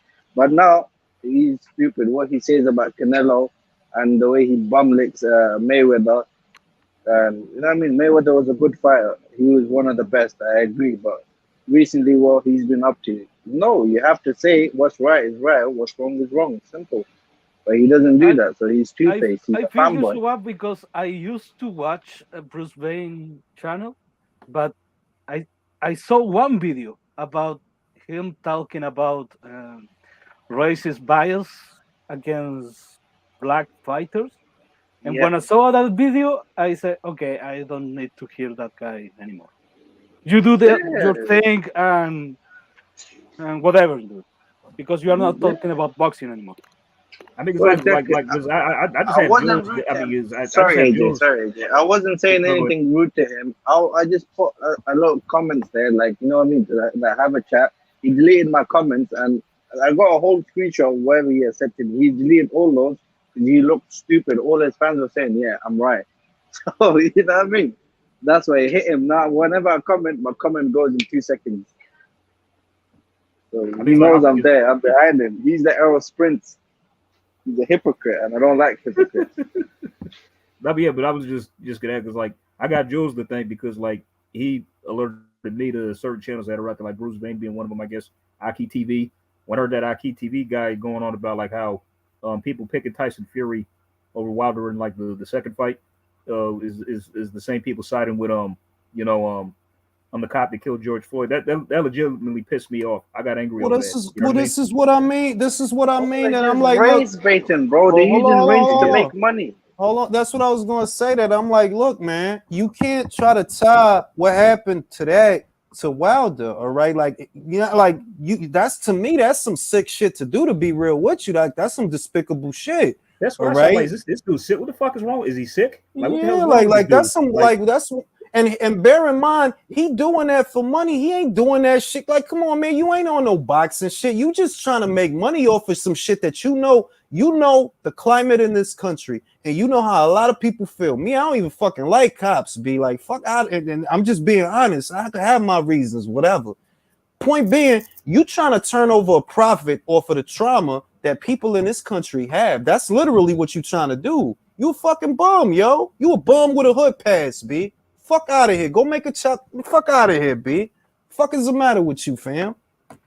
And it's mad. Like, It's, really, man, it's, thousands upon thousands of people watch that dude's videos. I'm like, y'all and watch I don't. this And bullshit? I'm shit, man. I even matter of fact, I ain't even going to hate because, like I said, I have reached the point to where I do not need to know I don't need to know what the fuck bullshit these motherfuckers is talking about because they ain't even talking about boxing anyway. Just like Sawab said, like, bro, you ain't talking about boxing. That shit you ain't making videos. Like, you want some other shit, B. You go ahead, B. Do your thing, B. The way this thing is, I don't. How can he say Canelo is a ducker? How can you put him in your duck chronicles just because he's not fighting Benavidez and Charlo? I see both of them as tune-ups compared to Bevo. Put Bevo, Benavidez, put Bevo with Benavidez and Charlo on the same night, and I think he beats both because of the. They won't go up to. I think they won't go up to 175 to fight them. They won't. I mean, it's like I've said this before because, like, let's just say, you know, Canelo took the PBC deal, right, and went in there and smashed Charlo and Benavidez to pieces. Does he get credit after that from his detractors? Nah, because look, the real reason that he's decided to do that is because he's trying to look. Everything in YouTube happens in waves when you're a content creator. So right now, the Canelo wave, you can make money reporting Canelo news, but you can make even more money talking bullshit that pisses people off. Because they're gonna click those videos, see like, what the fuck is this person talking about? What you mean that he ducking this? You can make a lot of money doing that goofy shit, and that's how a lot of the channels that's it. Yeah, that's how they work. It's clickbait. I've been fooled by that by videos like boxing videos, various videos who like say will like have the title about the subject matter. I click that video, it ain't nothing to do with the subject matter at all. Real shit. Like a lot of people told me like, oh, and I don't know because I don't watch the person's videos, but they'll say that like Blue Blood, for example, will have a headline that don't got shit to do with what's going on. But because of the headline, motherfuckers are clicking. I'm like, yo, it's an okie doke. That shit is an okie doke. Like, you know what I mean? Like, and I don't get really if that's they hustle and they hustle is the okie doke. The problem is, sorry, you know, Blue Blood and the LDBC and these lot, they're in one boat. We get it. They have always said what they said, but the problem with Bruce Wayne, he's a fucking hypocrite.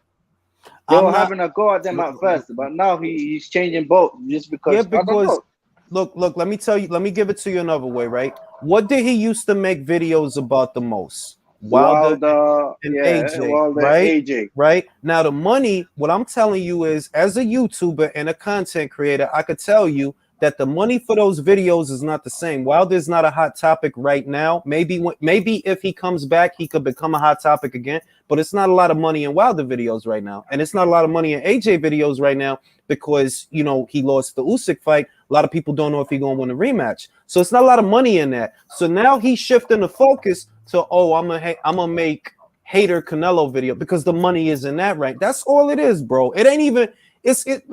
Those are not boxing channels, bro. That's all I'm saying. They're not boxing channels. Those is motherfuckers that's trying to get money off of whatever the wave is. Wave rider. Real shit. I just asked you for a simple thing.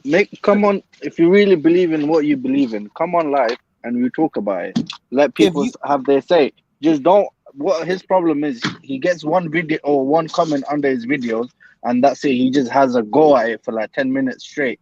Well, come then, speak on it. Have a face to face if you're a big of a man.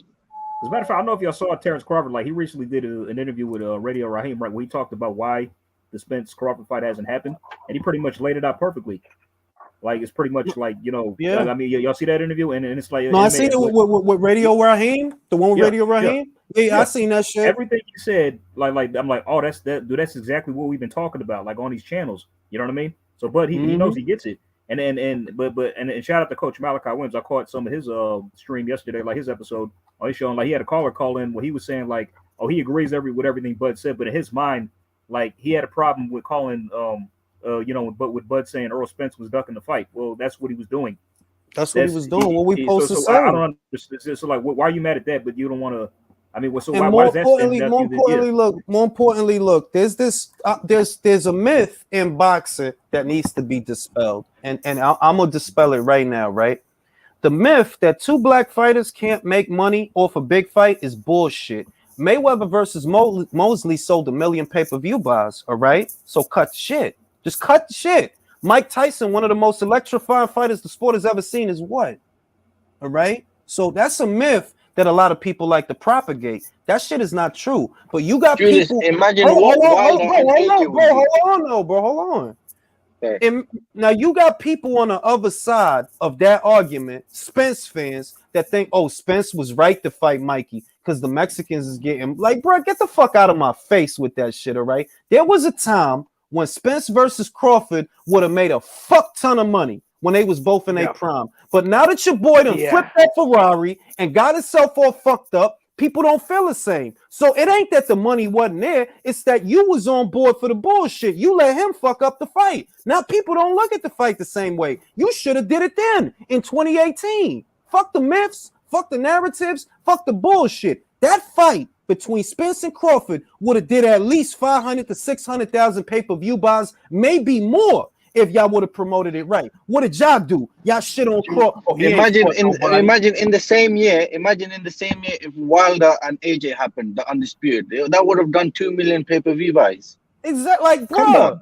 And these is the guys that think, oh, it was right for Davis to fight Leo Santa Cruz instead of fighting Tevin Farmer. Bro, you actually had beef with Tevin Farmer. That fight actually had a backstory. You didn't do that, but we gonna put you in here. We gonna put you in here with fucking Leo that don't nobody give a fuck about. What ideas is this? I know what ideas they are. You fake trying to follow the Mayweather blueprint. That's what but you not Mayweather. You're not Mayweather. You don't understand that? They don't have. You're not Mayweather. Let me say it. You're not Mayweather, and the guy that you fighting, that ain't Oscar. The fuck are you doing? That's not Oscar, bro. That ain't none of them guys. Like, if he supposed to be the Mayweather of your fake ass formula, then who's Leo supposed to be? He supposed to be Oscar? Fuck out of here. That's what the shit is. Motherfuckers like if this guy's willing to pay your fighter. Bob did the shit right. Yo, look, Jose, Eddie got $4 million for you over there. Go get that money and go get that belt. Easy peasy. They offered Davis more than they offered Jose. They offered Davis 8. Jose got 4. They offered you 8. And you can't go over there and fight Tevin Farmer. Bro, you get the fuck out of here, bro. Fuck your career. Fuck your career. The fuck make you think I want to see Leo Santa Cruz, bro? Might be watching his fights. Yeah, go ahead, fight Rolly, then go ahead rematch Cruz. We don't give a shit. We really don't. You know what I'm saying? Real shit, yo. It's a lot of myths that people like to propagate that you can't have this fight. Bro, Spence versus Crawford was always a big fight, but y'all the ones that killed it, thinking that it's better for Spence to fight Mikey Gut. Bro, nobody want to see that shit. Because it sold 350,000. Listen, bro, if you'd have did Spence versus Crawford, it would have sold more than that. It would have sold more than that. Fuck is you talking about? Every video that was out when Crawford and Spence met, when he had the red hoodie and Crawford had the black hoodie, when they met, when Crawford confronted him, bro, if you looked at the viewership for those videos and how fast you seen 75,000, 100,000, 200,000 for videos of them finally being in the same place, that's how I knew, this fight, 500,000 or 600,000 pay-per-view buys. It could be more if you promote it right. But looking at it, base 500, 600,000 pay-per-view buys. You clown motherfuckers won't be happy that he sold 350 with Mikey. Y'all hustling backwards. The real difference between the Mikey fight and the Crawford fight, you know what the real difference is? He fight Crawford, he loses. That's the difference.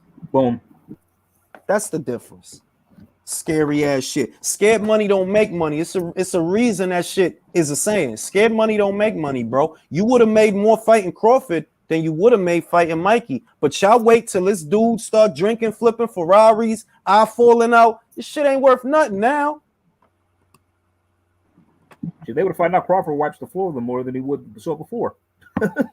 Jaime Nieto says this Canelo is scared to fight. Yeah, man, that shit is bullshit, bro. Look, who fought Lara? Canelo. Did Charlo fight Lara? No. Did Andre fight Lara? No.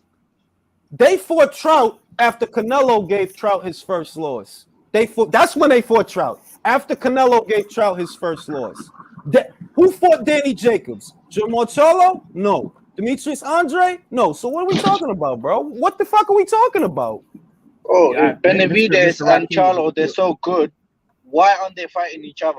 Why aren't they fighting Golovkin? Why aren't they fighting Andrade? He's asking for $7 million. More than that. He's asking for more than that to fight Andrade. Real shit, yo. And that Real Samson shit. guy's gonna fuck David's career up. He needs to ditch that dude. Man, listen, David career already fucked up, bro. And they say I mean, Canelo it's more fucked up than it's already, but it's gonna be. I mean, no wonder why people don't like boxing nowadays, because of the politics, because of the bullshit. all of it. The main reason is because people supporting the bullshit. Real shit. That's the real reason, because people support the board. Yo, you really have people that have been making excuses for Spence for like 3-4 years, bro. And it's like, so what you telling me is that you never wanted to see that fight. That's basically what you telling me. If you okay with him fighting everybody but Bud, that's what you telling me. None of them fights that he had was bigger than the Bud fight could have been. Not Mikey, not Porter, not Danny. Fuck out of here. What, Uga's supposed to be a bigger name than Crawford? Come on, B. Get the fuck out of here, man. Y'all knew. Listen, they knew it was a bigger fight. But what they also knew is Spence ain't going to win that fight. He ain't going to win that fight. They'll never admit it, though. They'll never admit it. You ask them. They'll never admit it. But that's why they didn't want to do it, because they know, like, yeah, it's a bigger fight, but Spence will fuck around and lose. They ain't going to say that shit, but they know that's what the fuck it was. I mean, instead of advocating for the fight to happen like us, like we want to see it, you know what I mean? What do they do? They waste time making excuses on why the fight shouldn't happen. Or Crawford needs to fight that guy, or he needs to fight this guy first. He needs to do that. He needs to do this. Then once he fucks around and fights Sean, right? And he beats him, it becomes the first one to stop him. Oh, still doesn't get credit for that. Oh, yeah. He was past it. He retired by that force. He was never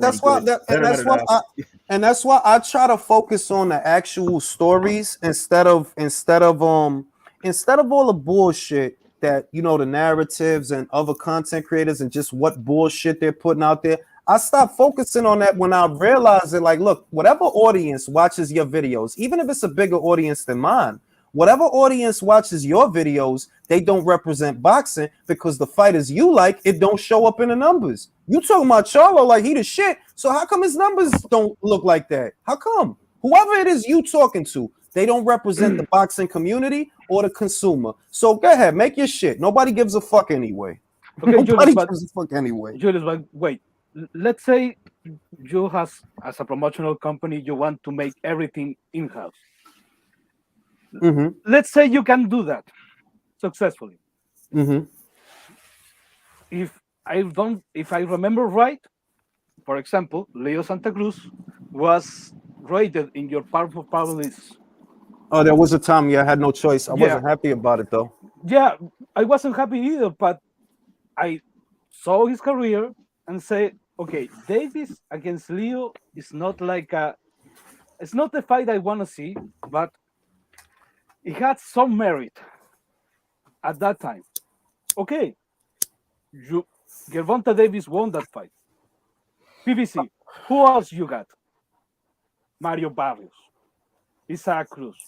So you want to make everything in house, but you don't have the fighters to fit this blue chip supposedly star guys Por that eso es que él va a Gervonta pelear Davis. con, por eso es que él va a pelear con Isaac Cruz otra vez. Tú lo vas a ver. Si Isaac le gana a Gamboa y Gervonta le gana a Rolly, if they win, watch the rematch, bro. That's what's gonna come, bro.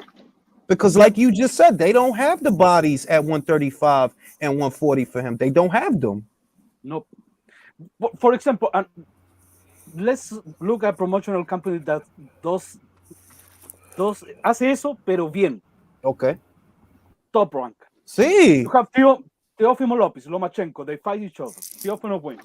You have the option to rematch Lomachenko and see what happens, or you can move up to fight Josh Taylor or fight another of the other guys with a profile.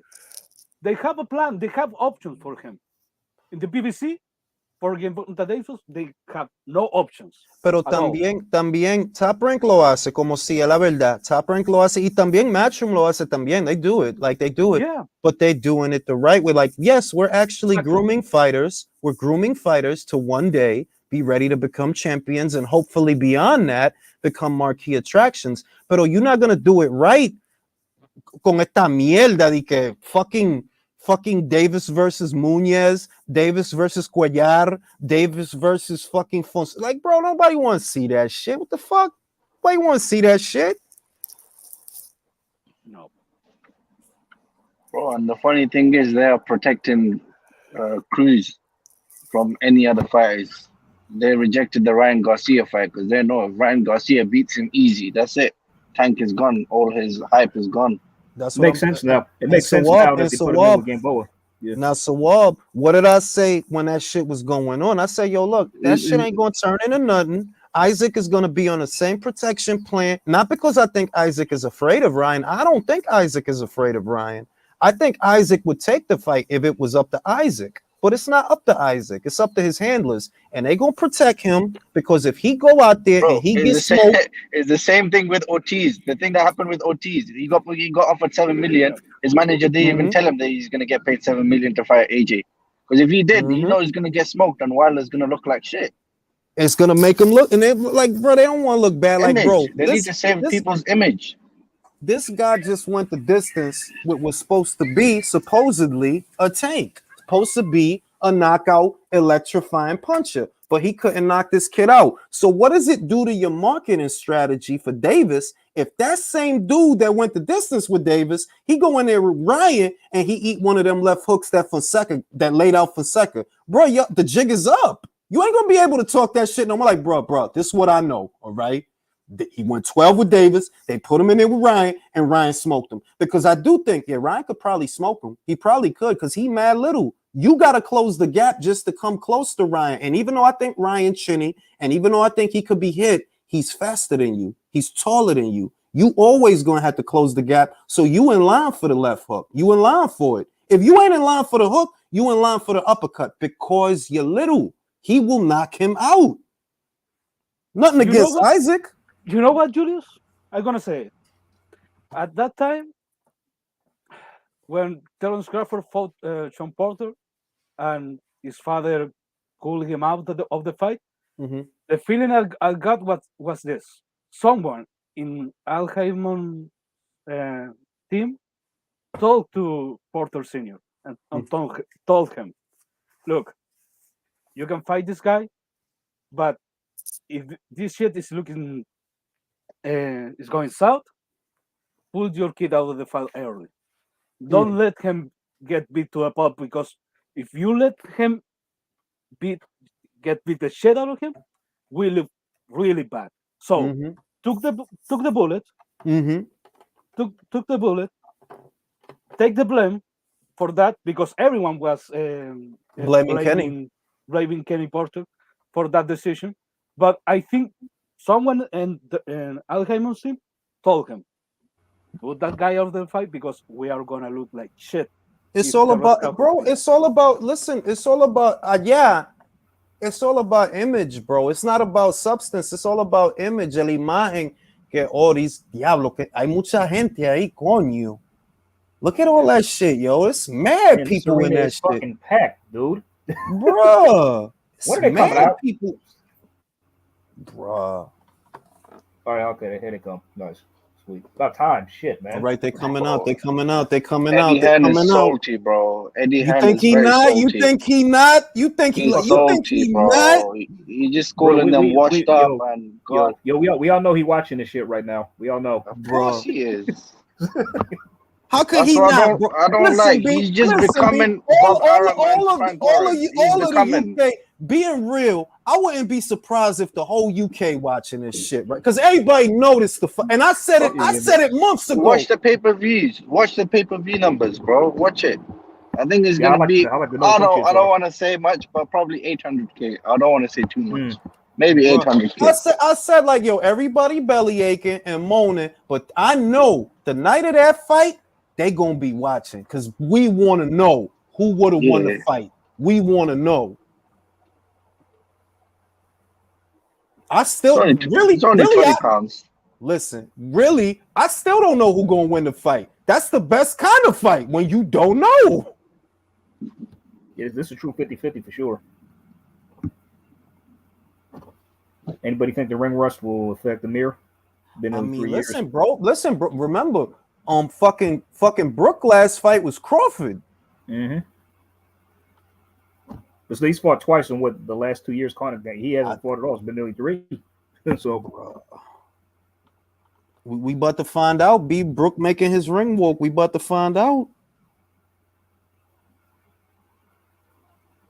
Why does Andre always look like he's in his cupboard? Bro, I'm still high off of Tasha Jonas. I don't give a shit, B. It's her night to me, as far as I'm concerned. That was a magnificent knockout. Short right hook on the inside after the straight. That was woo. Fucking shit, yo. That girl. Brought in Michael Buffer. Had to do it.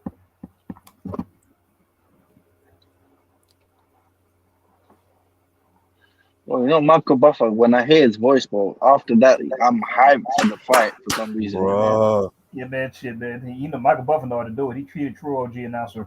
Bro, it's lit, bro. It's lit, bro. Bro, he makes money. I don't know, he has like 100 million, 200 million, bro.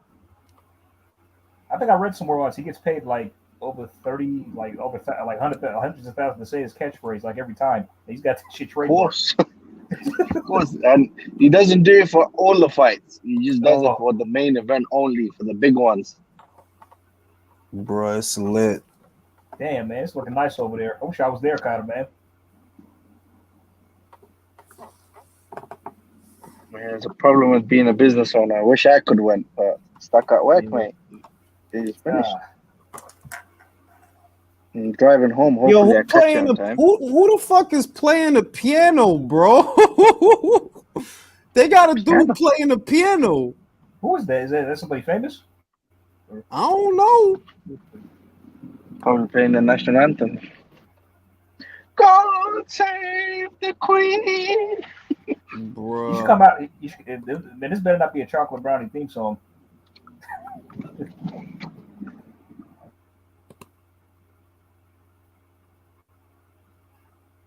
Oh shit! That's what he playing. What he playing? He played Kanye West all the life. This is taking too damn long. It is though. Like the fuck, yo. Let's get this shit cracking already. Kanye West all the lights. Nice. Okay, that was a nice build up. I don't know what the hell that dude was playing. That's a nice build up.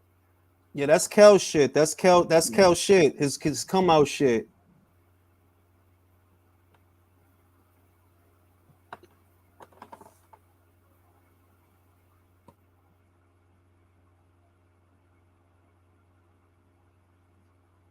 They both 35 too. That's crazy. They're the same age.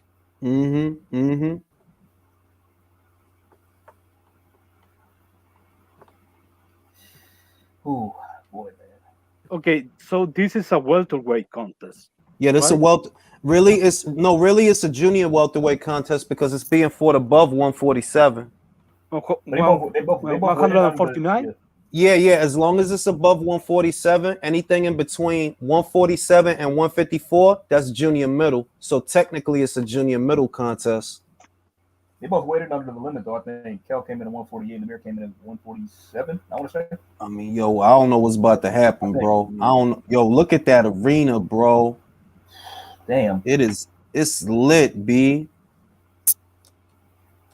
I mean, I think like these guys were American. I think the fight would sell out like this in the U.S. You think? Nah, no way, bro. Nah. Okay, but in the United States, you can make a fight of this size with two American fighters without belts. No, it's not possible. Won't happen. You won't think happen. There's nobody? No. I'm telling you, without belts, no. Nah. Amir Khan's coming out now. Amir Khan, Terence Crawford. Yeah, man. I wonder if Dominic Angle. Oh, Terence Crawford's next to him. Bro, that's Bomac is his corner, bro. I mean, Bomac. Y'all think Bud gonna come out with him? Bud gonna be in his corner? Bud in his corner, bro. He gonna be giving him the tips and the tricks. Why are they taking Brook's gloves off again? What the fuck's going on here? I don't know what the fuck going on here. His shit ain't even taped on. Like the fuck they doing, B? What? What I is think I'm behind you guys. I'm just watching Khan walking in. Okay. Hold on. Oh, I'm ahead of you. Yeah, you ahead of me because right now Kel is on my screen. Khan ain't even come out yet. Yeah, I'm saying Khan is coming and walking now. You gotta lower that volume, bro. Don't get me in no trouble out here. Yes, you ahead of us. Yeah. So that better? Yeah. She loves Khan. She's a big fan of his wife. Yep. All right, Khan coming out. Khan coming out. Bud right there. Bud right by. There go Bud. There go Bud with the Morgan Freeman suit. He got the Morgan Freeman suit. It just shows that Khan is such a big star in the UK that my wife, she's not even a boxing fan, but she's watching the fight. Bud got a meeting with Kinahan after this. Bud with That's the a Daniel Kinahan fighter. With the patent leather white suit. Why was Carl Brooks' thing was getting changed? The gloves. What was happening with that? Bro, I don't know, B. I think they put a shake weight in them shits. No. Put some cookies in that. They put a couple brownies. They put a couple Acme Anvils in there. Put a shake weight in that shit. Y'all broke one. I'm eating some brownies after this. I don't care what y'all say. I don't care what nobody say. Let's go. Let's get this shit, Amir. Let's get this money, bro. Let's get this money, Amir. Looks kind of nervous. I mean, you do. You do look a little nervous. Come on, Khan. Come on. Use that nervous energy for the counter shot, yo. Oh shit. Let's go, Amir. It's all been about this shit, yo. You could rectify the last 5 years of people calling you a duck. You could kill that shit tonight, bro. Ooh, look at that, bro. It's Amir's been around for Jules. Amir's only 35, but he's been around the past two eras. Bro. Exactly, Man, bro. they both have. The goddamn action, bro. 5 years, 6 years, 7 years of people saying you ducking. It's all about tonight, bro. All that shit. You can rewrite history. Look at the stadium. Look at the stadium, bro. It's filled. Look at the top. Bro. Jeez, sold out. So why? If any surprises happen, try to keep them to yourself since you're ahead of us. All right. All right, Con. Let's get this shit, yo. I fucking said this shit, man. Put this fight on in the UK. Watch people show up, because motherfuckers want to know. Motherfuckers want to know. Didn't it sell out like the first hour or the half hour? Bruh, they sold out in the first 20 minutes. Yeah, see, boom. Motherfuckers want to know. Man, if Eddie Hearn was promoting, this would have been in the stadium, man. He's kicking himself. I already know he's kicking himself. Bro, he's becoming salty, man. He's becoming Bob Arum, man. Fish out Warren. I don't know what boxing does. No, but I'm gonna tell you, but wait. Let me tell you something, Sawab. Hold on. Let me tell you something, Sawab. He gotta play nice because whoever win this fight, Conor Ben needs their ass. So he better play nice. That's all I'm saying. Don't be a hater, bro. Don't be a hater. Conor Ben versus the winner. Conor Ben versus the winner of this fight is a huge fight in the UK. They're gonna try to feed the winner to Florian Marku, but Florian Marku don't sell more than Conor. So Eddie need to chill with the shade. Chill with the shade, B. Did he really say that this bum ass watch out motherfuckers? He says some old hate. He says some old hating ass shit. I know that because I seen it. He says some old hating ass shit. Yeah, he called him washed up, and that's it. They're both finished, and just a payday. I think it was partially because, Eddie was feeling some kind of way because Kel gave him the shaft for the Crawford fight. Yeah, but he got business is business, bro. Put that shit to the side. Yeah, I know. So business is business, bro. Can I just play? I think the ring announcer, bro, for you. No. I don't want to get in no trouble. I don't want to get in no trouble. Damn, that shit got me hyped. Packed, bro. Eddie Hearn probably there. Get ready to rumble. Eddie Hearn probably there. Bro, how you gonna hate on me? How you gonna hate, B? Like, come on, B. You should have known this was gonna be a big fight, bro. Come on now. You should have. If I knew, and I'm in America, and I knew then, how you not gonna know? This is a big fight, bro. You wildin'.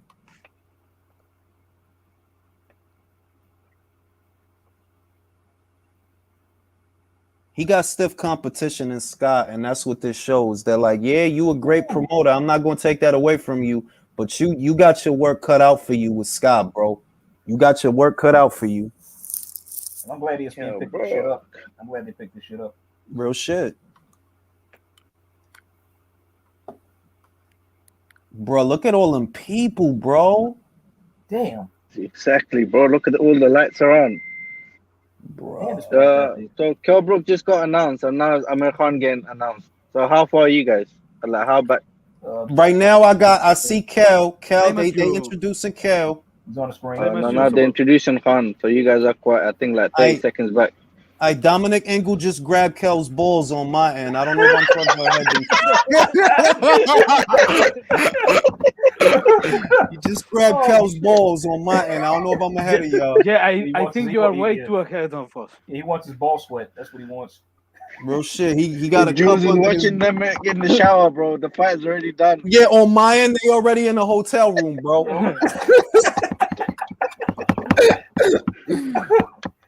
Hey, yo, did anybody see the press conference where Bill was like, what do you mean we was in a room together? That don't sound right, man. What you talking about? Especially with the stuff I've heard. Like, bro. The fuck, bro? What's up with Americans back? I don't know, B. Someone joined. That's called cupping. It's called it's cupping. They do cupping. Is very beneficial. Yeah, cupping. In Arabic, in Arabic, it's called hijama. Yo, is that the UK Sam Watson standing next to Amir? Look at the brother next to Amir right there. Is that the UK Sam Watson? I'm trying to see because I'm behind. Like they just now introducing Amir on my end. No, both the fighters are in the middle. The ref is saying it's go. Kel Brook just tried to touch Amir Khan's nuts. Amir Khan is spraying. Bro, on my end, Dominic Engel is undressing. No, I'm just. Hey, what are you doing, Dominic? You got the Aero Spence feed. Real shit, yo. Oh shit. Can't train. That's it. Fight's about to kick off over here. All right. Everybody. So what's all the marks on his body? Nah, that's cupping, bro. That's to prevent inflammation. Kell Brook in the center of the ring. That's Nice it. job. Fight has started over Ain't here. nobody say nothing. Nobody say nothing. I gotta watch this fight, man. Nobody say nothing, man. It's about to go down. Nice jab by Kell Brook. Kell look ready, man. Nice left by Amir Khan. Ooh, nice jabs from Kell Brook. Shit, man, these motherfuckers ain't start fighting yet on my end. What I tell you, bro? Ooh, nice. Amir Khan is already complaining with the ref. All right. Nobody say nothing. Nobody tell me nothing, because this shit literally is just starting on my end, B. What the fuck?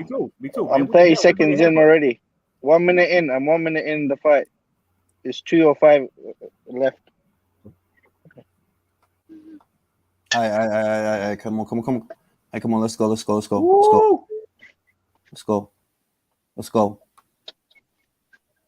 Nice. All right, Khan is stalking.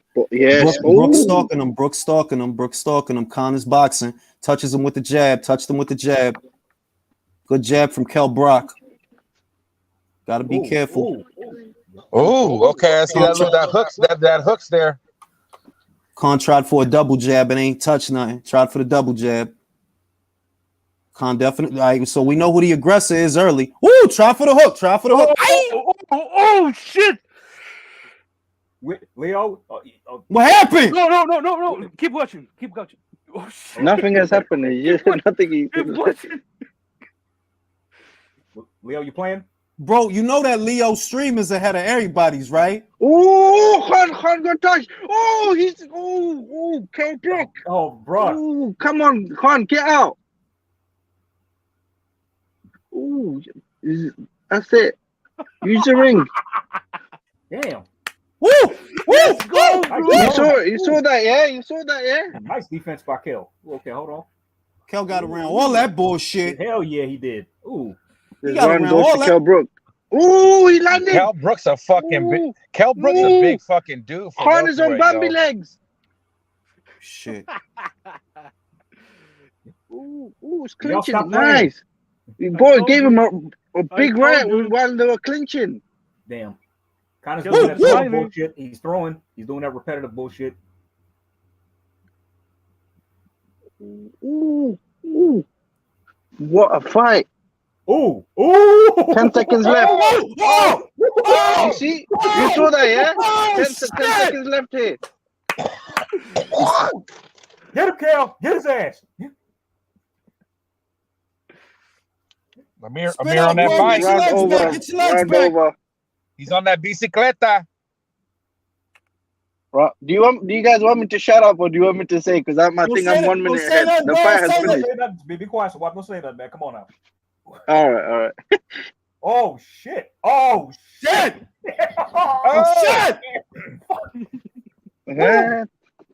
What?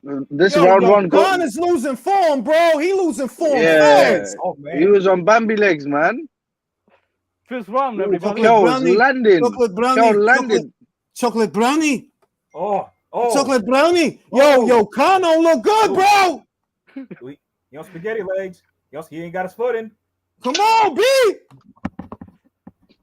Ooh, Kell Brook. Damn. Kell Brook's looking good. Kell ain't playing, y'all. He ain't playing. You want this knockout? Oh, what a round, man. What a first round. Second round starting break here. Him up, y'all. Break him up. You get back in the car. Damn. Woo. You see, Kell Brook's back is fucking huge. What a fucking round. It's a big dude. What a round. Bro. But was there, I think, VADA testing for this? Peds? No, man. It's all pads all the time, bro. I'm on pads to watch the shit. Bro, I just took pads, my pads bro. from the ring announcer. Bro, that was a bad round. Listen, that was a bad round for Khan, bro. Bad round. He need to focus the fuck up. He got hurt 2 times in that round, bro. Wobbling like hell. Bro, right now is the second round and 2:15. 2 minutes, 15 seconds. Kell ain't playing, y'all. He wants this knockout. Yeah, he is. Khan got to survive, but yo. Shit. It's fucking wild out here, yo. Bro, Khan's hands are not that Round fast. round two, quiet. Hold on, yo. Round two. All right. Round two. I hope he has a better second round because he looked in trouble in the first. You guys are 1 minute behind me. Oh! Check left by Brook. Damn. Ooh. Pretty slow round right now. Damn, Amir landing shit, bro. He ain't landing. Oh, all right, he touched him with that. He touched him with that, but Brook took the shit. His hands are pretty slow. Yeah, Khan don't got the same speed he used to have. No, you don't. Nah. Yeah. Khan is just trying to move around now. I want to say that Kell Brook has a better haircut. I want to say that. He does. He does. It's a good fade. I like the fade. Amir Khan has that Asian hairline where all his hair is right in the middle of his forehead. Brook would have moved to 54 sooner, yo. He should have never came back down for the spin. I'm telling you, that's what I. He shouldn't have. What happened? Man, woulda, coulda, shoulda. Nothing. Keep watching. Nothing yet. We good. I'm way ahead of you guys. How much, Leo? You got? Leo, what round are you on right now? Second round. He's on what round time? two. Second round. What minute? I'm on second round as well. The timer on mine, it says 30 more seconds for my. I'm on just 41 seconds now. Better round for Amir Khan. It's a better round for Amir Khan so far. He's boxing and moving. Taking a moving. Yeah, that's what boxing and moving. Kell Brook is looking tired, bro. Woo! You can't gas.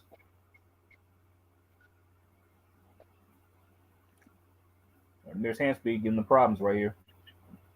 Still got something in them hands. Still got something. He's getting the better of those exchanges in the second round. The second round is a better round for Amir Khan. Kell better drop his ass. Bro, they don't like each other. Kell is not letting him hold on in the clinch. He's pushing him off. Good. Chocolate brownie. Steve Kim tweeted Kell's Brook chin is still in the prime. Oh no, he tweeted Amir Khan's chin is still in its prime. Kell wants his knockout, y'all. Shit, come on. Go to the body, goddammit, Khan. How you like that, chocolate brownie? How you like that? Chocolate brownie. I'm gonna go swimming with Dominic Engel after this. Bro, this is worth 20 pounds, bro. This is worth 20 pounds. Just me and the missus sitting there watching. This is what paying 1-2 on Amir Khan. 1-2 on Amir Khan.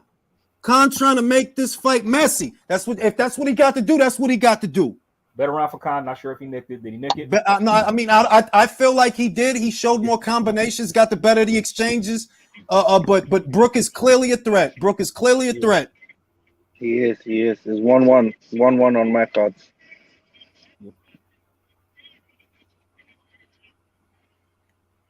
Oh, don't get me in no shit with that volume, yo. Mute that shit. Woo. Sorry, bro. I'm gonna put it down. Woo! Good fight. Oh man. Thank you, ESPN, for picking us up. Thank you. Bro, they know. Bro, I don't know what the fuck gonna happen, B. Oh man, at this point, ain't no telling. Look, Khan survived the early shit. Feel me? He survived the early shit. Weathered the early storm, he did. Let's see, still the third round. 2 minutes 30 here. It's because Dominic Engel, he been drinking his sweat, B. That shit gives him powers, yo. Real shit, yo. Coaching powers. Real shit, yo. Khan not taking them shots too good, bro. He ain't taking them shots too good, bro. Yeah, bro, his chin is cracked.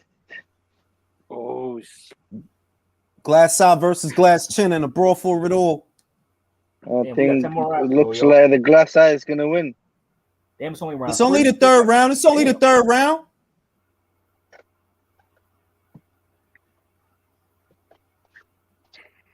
It's not how you start, it's how you finish. Yeah. What kind of shoes is Brook wearing? I've always liked those shoes that he got on. Those Adidas. Adidas, okay. Yeah, figure. I always like those shoes. Yep. Brook flying flashy. The ref is telling them off. Oh, Kell Brook just tried to elbow it. I'm y'all keep reacting. Please, I don't want to reacting to the fence. Khan is doing good. Keep it clean. Don't say shit, yo. Oh shit. Jules says, "Don't say shit," and then says, "What happened?" What fucking insane, yo. Fucking insane, yo. All right, Khan's coming back with the hand speeds. Come on, Amir. Come on, Amir. Don't make me look fucking dumb out here, man. All right, Amir getting back into the fight now, y'all. He ain't getting back into it. His hand speed ain't the same though. He's not as fast as it was. It's not the same. It's not. It's not the same. It's not as sharp. Oh, Nice. Oh! Shit. Shit. Ooh, Khan just landed. Ooh, Come on, Khan. Come on, Brook. Come on, Brook. Come on, Come on, Khan. Brook. Come on, Brook. ooh. Brook landed one. Khan is trying to land as well.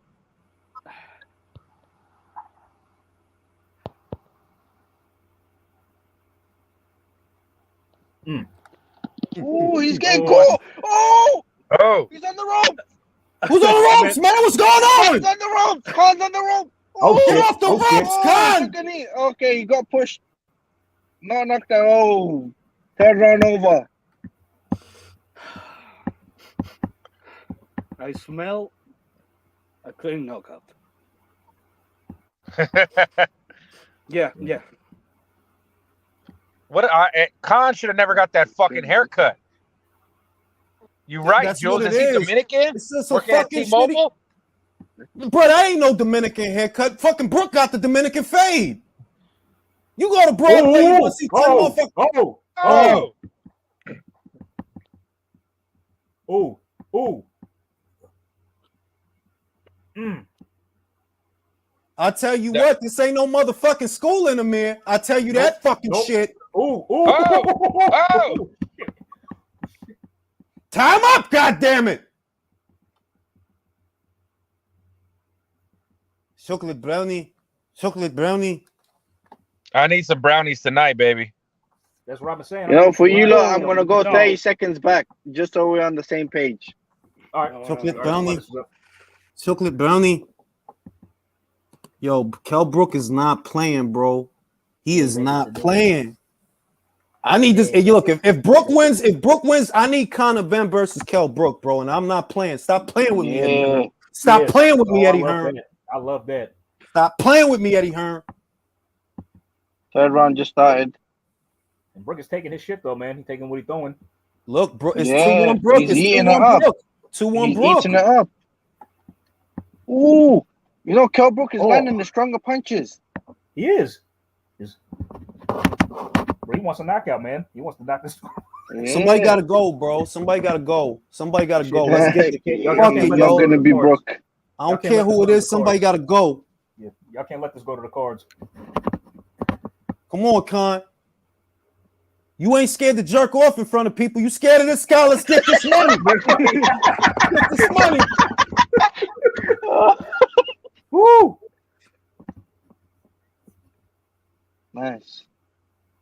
Con is eating some shots, you know. Oh, I don't know how much longer Con can eat those fights, man. How many times has Amir been wobbled, man? But Brook's pacing himself better now. He is. Yeah. He needs to. Fucking Brook, B. Well, he's beating him in while when they're clinching. 47. Brook is landing some punches. What the fuck are they telling him, man, in that corner, man? I don't think he's listening.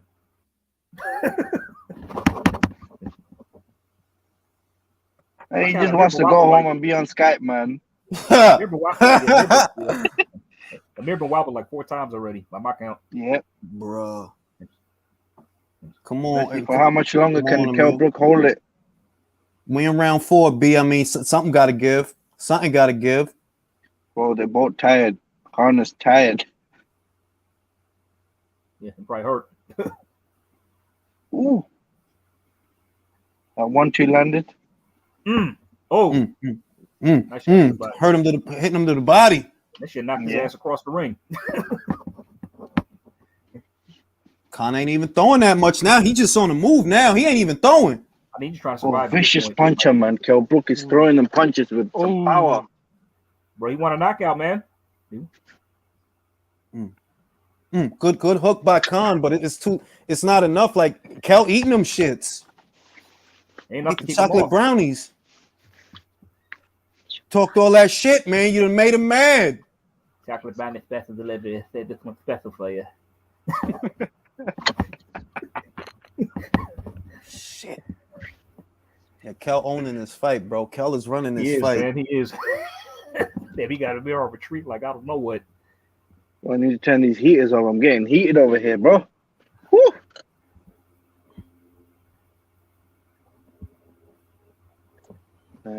Fourth Kel round on a over. mission. Kel on a mission. Kel on a mission. That's 3-1 Con. I mean 3-1 Brook, bro. 3-1 Yep. Brook. Yep. Easy. Khan is standing. He can't even sit.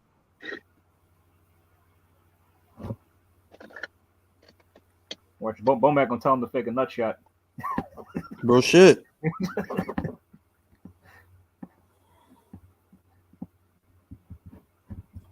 Oh! Ooh! Oh! I love to his body. I love Kel. Don't let him clinch you. Amir's holding out for dear life, man. Bro, man getting his fucking ass kicked over here, B. He is getting his fucking ass kicked. If he won this at this point, I'd be so surprised. Come on, Bo Mac. Tell him something, man. Tell him something. Talk about his wife. Tell him something, man. Kel Brock Fifth round just started. Don't let the wife get those chocolate brownies, man. Come on. Yo, I don't like the way Dominic Engel talking to Kel Brook, bro. He look like he's saying some other shit. He just, because I don't got the sound on, it look like he's saying some, like, yeah, you're fucking him. You're fucking him, dude. Baby, win this fight. I'll take you to the hotel room. Be like, don't worry. I'm collecting the sweat later on for us to drink. You know.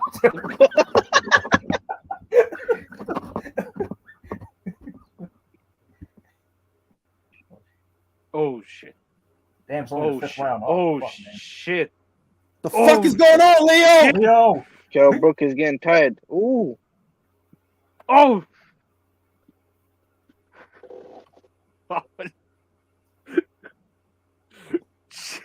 Keep watching.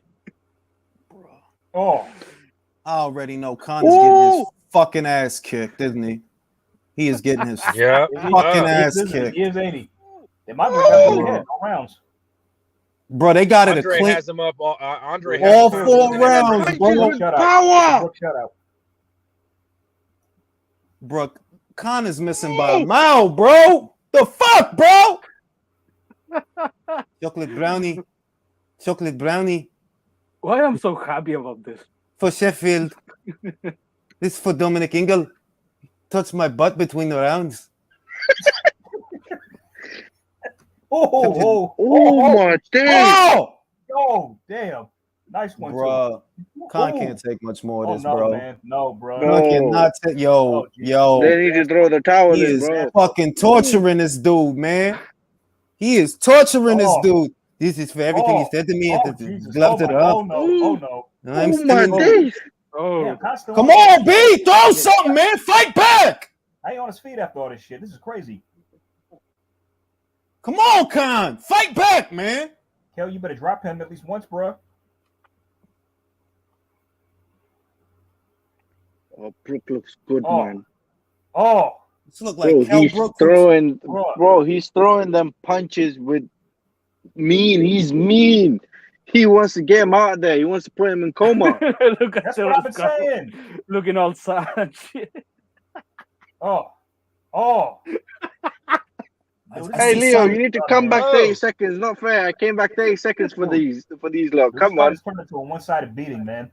Bro. Yeah. Yo, he playing with Con, bro. He literally really playing with Con, bro. He dropping his hands, just walking towards him now. This is just, oh wow.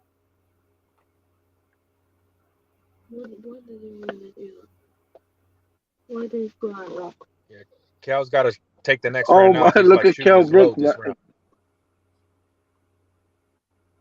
Terence Crawford looking all sad, man. Sitting next to Chris Eubank. Shit, yo, Con looking like doodoo, B. Con looking like doodoo, B. Like, come on, Con. What the fuck? Kick him in the dick, bro. Kick him in the dick. Jab the knee in the dick. Over. It's over. What? No. Khan won. So, Khan won. No. Khan won, right, bro? Come on. No. He hasn't won yet. But look at the first punch Kell Brook landed. Khan won, bro. It's all right. You banking? No, they need to stop this fight. Khan won, bro. Eubank Jr. versus Bud. No, this is not funny anymore. Khan won, bro. What the fuck? Stop lying, yo. This is not funny anymore. It's funny, bro. Come on. Let's get his ass whooped. They might need to pull him out. Yeah. Oh shit. Yeah. Oh, okay. Yeah. Bro, Kell Brook came out with fire in that round. Yeah. Oh. Shit. Damn. So in your reality, the fight is over already, the Leo? The uppercut. Keep watching. Oh, another one. Keep watching. All right, I'm gonna watch. I know that this is where the fight ends, so let's just see how bad it is. Shit. Oh, Shit. Oh, okay, y'all pull him out, man. He can't Shit. defenseless. Oh my God! Shit! Be quiet. Don't say nothing, man. Khan out here making us all look bad, bro. Oh, geez. Come on, y'all. Should have said all that shit, man. Yep. Shouldn't have talked that shit, Amir. You seeing it? I'm watching, bro. Yep. I'm watching, bro. I'm watching. Khan is. Dude, this is helpless, man. He's helpless. Bro, he's helpless, bro. That's it. Oh shit. Okay. That's it. Ref stopped it. Ref stopped it. Bro. Bro, did he? Hey, I got my prediction right. Bro. Hey, lucky me. Don't mean to gloat, but hey. Kell Brook is back. Damn. Yeah, that was the right call. Yeah, man. Kell Brook is back. He was getting his ass whooped. Chocolate brownie. Oh, so when is the rematch happening? Yeah, I know, right? Silly stoppage. Brownie. Ain't gonna be no rematch after this shit. Hell no. I was gonna say, you know what I was gonna say? I was gonna say Engel gonna tear up his ass over there. Yo, me. These motherfuckers, man, they two weird motherfuckers, man. That's all I'm gonna say, B. Those are two of the weirdest motherfuckers I ever seen, B. But you gotta give it to Brook, B. Gotta give it to Brook, man. The only thing I know is someone is getting late tonight, and ain't Kell Brook. It ain't going. Yeah.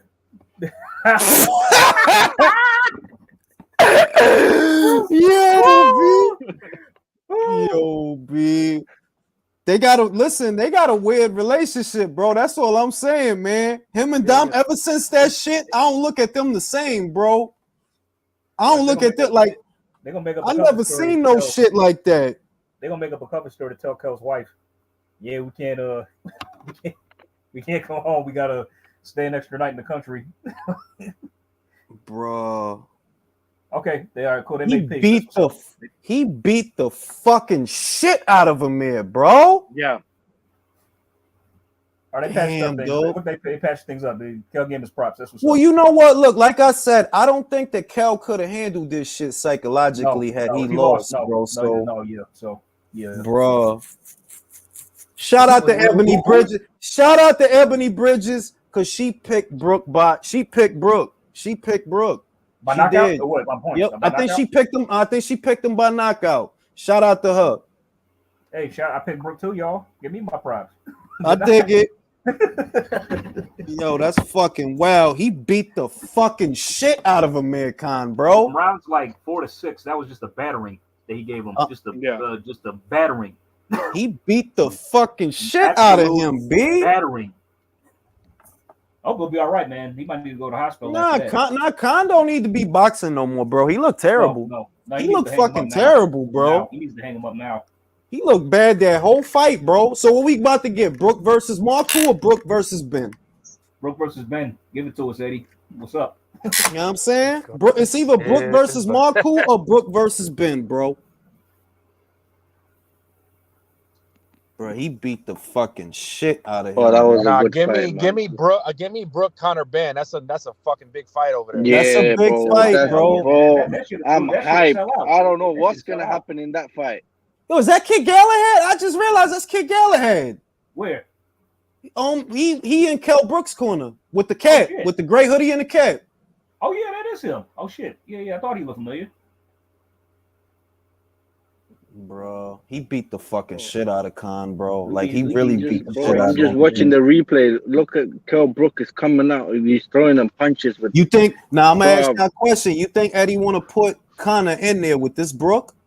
No, not after this, bro. He'll make him come to 47, bro. Man, listen, it's Brook. How is that fight gonna happen at 154 and 147? I mean, gonna be a catchweight. 154. No, they could do it at 149. If you could come down to 149 for Khan, you could do that for Connor. That is unless Kell. Wait a minute. That is unless Kell retires, because we don't know if he going to even keep fighting. I mean, would that be exactly at 147 or above? A little above? What do you think? I don't know, but I know he beat the fucking shit out of Amir Khan. I know that shit. Damn, he beat the fucking shit out of him, dog. Khan's biggest asset was always his lightning speed. That's gone. Yeah, that's true, though, because he didn't look fast at all, bro. He didn't look fast at all. Damn. If Kell could retire off of this. That's the other shit, though. Like, he ain't got to keep fighting. He could retire off of that shit. Plus, he wants to make some more money. I mean, if he want one last payday, you know what I mean? The Conor Ben fight is a big fight. Like that, don't sleep. That's a big fight. Don't sleep on that. I'm about to eat my wife pizza and shit. She gonna get mad, but I don't give a shit, yo. Motherfuckers is hungry out here, yo. What kind of pizza is it? I got her a specialty pizza with Alfredo sauce, spinach. Why Esau calling it a bad stoppage? What? Bro, you know damn well Amir Khan was about to win that fight. You know damn good and well Amir Khan was about to win that fight. Stop playing with me, yo. Amir Khan was gonna win that fight, bro. He's gonna punch Kell in the dick, and Dominic Engel was gonna run in there and do the Van Damme kick. Stop the gun! No!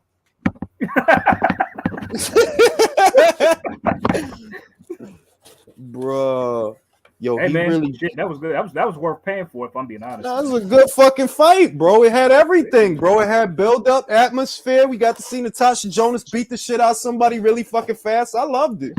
So Amir Khan retires, and does he turn into a taller version of Prince Nassim Hamed? No, I'm gonna tell y'all what. It's about time somebody said it, bro. Ben Shalom is getting it done, bro. Mm-hmm. Yes, he is. He is like with the Clarissa Shields and Savannah Marshall. With yo, Eddie, step it up, bro, because this young guy's not playing. He's the Eddie Hearn. He's the Eddie Hearn now in the beginning. What Eddie Hearn was, so not bad. Ben Shalom is coming for blood, yo. He coming for blood, yo. He's not playing no games out here. Eddie got competition after this. Is there gonna be a rematch? Is Conor gonna want a rematch now? Bro, you think he want to do that shit again? Motherfucker beat the shit out of me like that, bro. I'm not man. Fuck that. Well, if it went to another round, Conor was gonna get floored, bro. He was gonna get slept. Look, no, you and I both know if it would have won another round, Con would have won that shit. Stop lying, you playing with me, bro. Con was about to turn that shit around, bro. What is y'all talking about? Yo. He would have won by DQ. That's how he would have won. Listen, B. Con was about to turn that whole shit around, B. Fuck is y'all talking about? Con, B. Julius, what do you think? How do you think Conor Ben and Kell Brook's gonna look the way Kell Brook is right now? I'm not quite sure. You want me to be honest? Be honest, bro. It looks dangerous. It looks dangerous, bro. It looked dangerous. This Kell Brook looks dangerous. If Brook turned up, switched on like this, who knows what could happen, man? That's what I mean. Like, he took the shots, bro. He was fucking focused, bro. Like, he looked like 2016, 2015 Brook. That's what he looked like. So I'm like, yo, okay, let's get this clear. Everyone was talking about Kell Brook being knocked, being stopped by Terence Crawford. Mm-hmm, Look at what the punch that hurt Kell Brook. They were both throwing jabs, and Terence Crawford stops the time, and in his head, look the jab and say, "Okay, he's throwing a jab, so I'm gonna throw my no, wait, I'm gonna throw a cross or a jab. Fuck it, I'm gonna throw both at the same time and punch Kell Brook with a weird ass punch that nobody could have watched. Nadie podría haberlo visto venir. Nadie. Eso fue un contragolpe. Eso fue porque fue un contragolpe y porque Brook was stepping into his punch. Parece que por eso fue que lo noqueó. But it wasn't even a jab. Was a jab and a lead cross. Was a weird looking punch. Yo, that's what I am saying. Yeah, I'm happy. Something Terence Crawford can do, and nobody else. Y'all know something crazy? Y'all know how I made my predictions for Jonas and Brook tonight? I flipped the coin. Listen, bro. No shit. I'm not even kidding. Unless Kell Brook retires, I'm expecting that he goes back to Eddie and they start talking about the Conor Ben fight because that's the fight, bro. That's the fight. That's the only fight that might make sense, really. I mean, what else is he gonna do after this? Wasn't no eliminator. This wasn't you ain't gonna get the money. You ain't gonna get the money fighting Florian Marku on Sky that you could get fighting Conor Ben. You know that. Yeah, that's the only fight that makes sense. So I hope that happens next. He better do it. If he don't retire, then win or lose, if he gets the Ben fight, win or lose, he should retire after that. Bro, that shit was wild, bro. He really beat the shit out of Metcon, B. I gotta rewatch that shit later, man. He really did. He beat the brakes off his ass, literal brakes. I'm gonna watch the Munguia versus Balor fight, but I don't know if I'm gonna go live for that shit. For sure, I get it. It's not really high profile, so it's like, you know. Munguia might get fucked up if he's really that weight drained. So have a upset on the card, y'all. Y'all think upset on the card? Y'all think he might still pull it off? No, I don't think Balor. To be real with you, I don't think Balor's gonna pull it off. To be real with you, I don't. I don't smell an upset. Anyway, gentlemen, was good talking to y'all. Yeah, Jules, you chowing down, bro. Yeah, we'll let you get. Jules, what happened? Jules was like, "Oh, don't say shit. Don't say shit. Oh, what happened?" Good talking to y'all. See y'all in the next vlog. All right, deuces, y'all.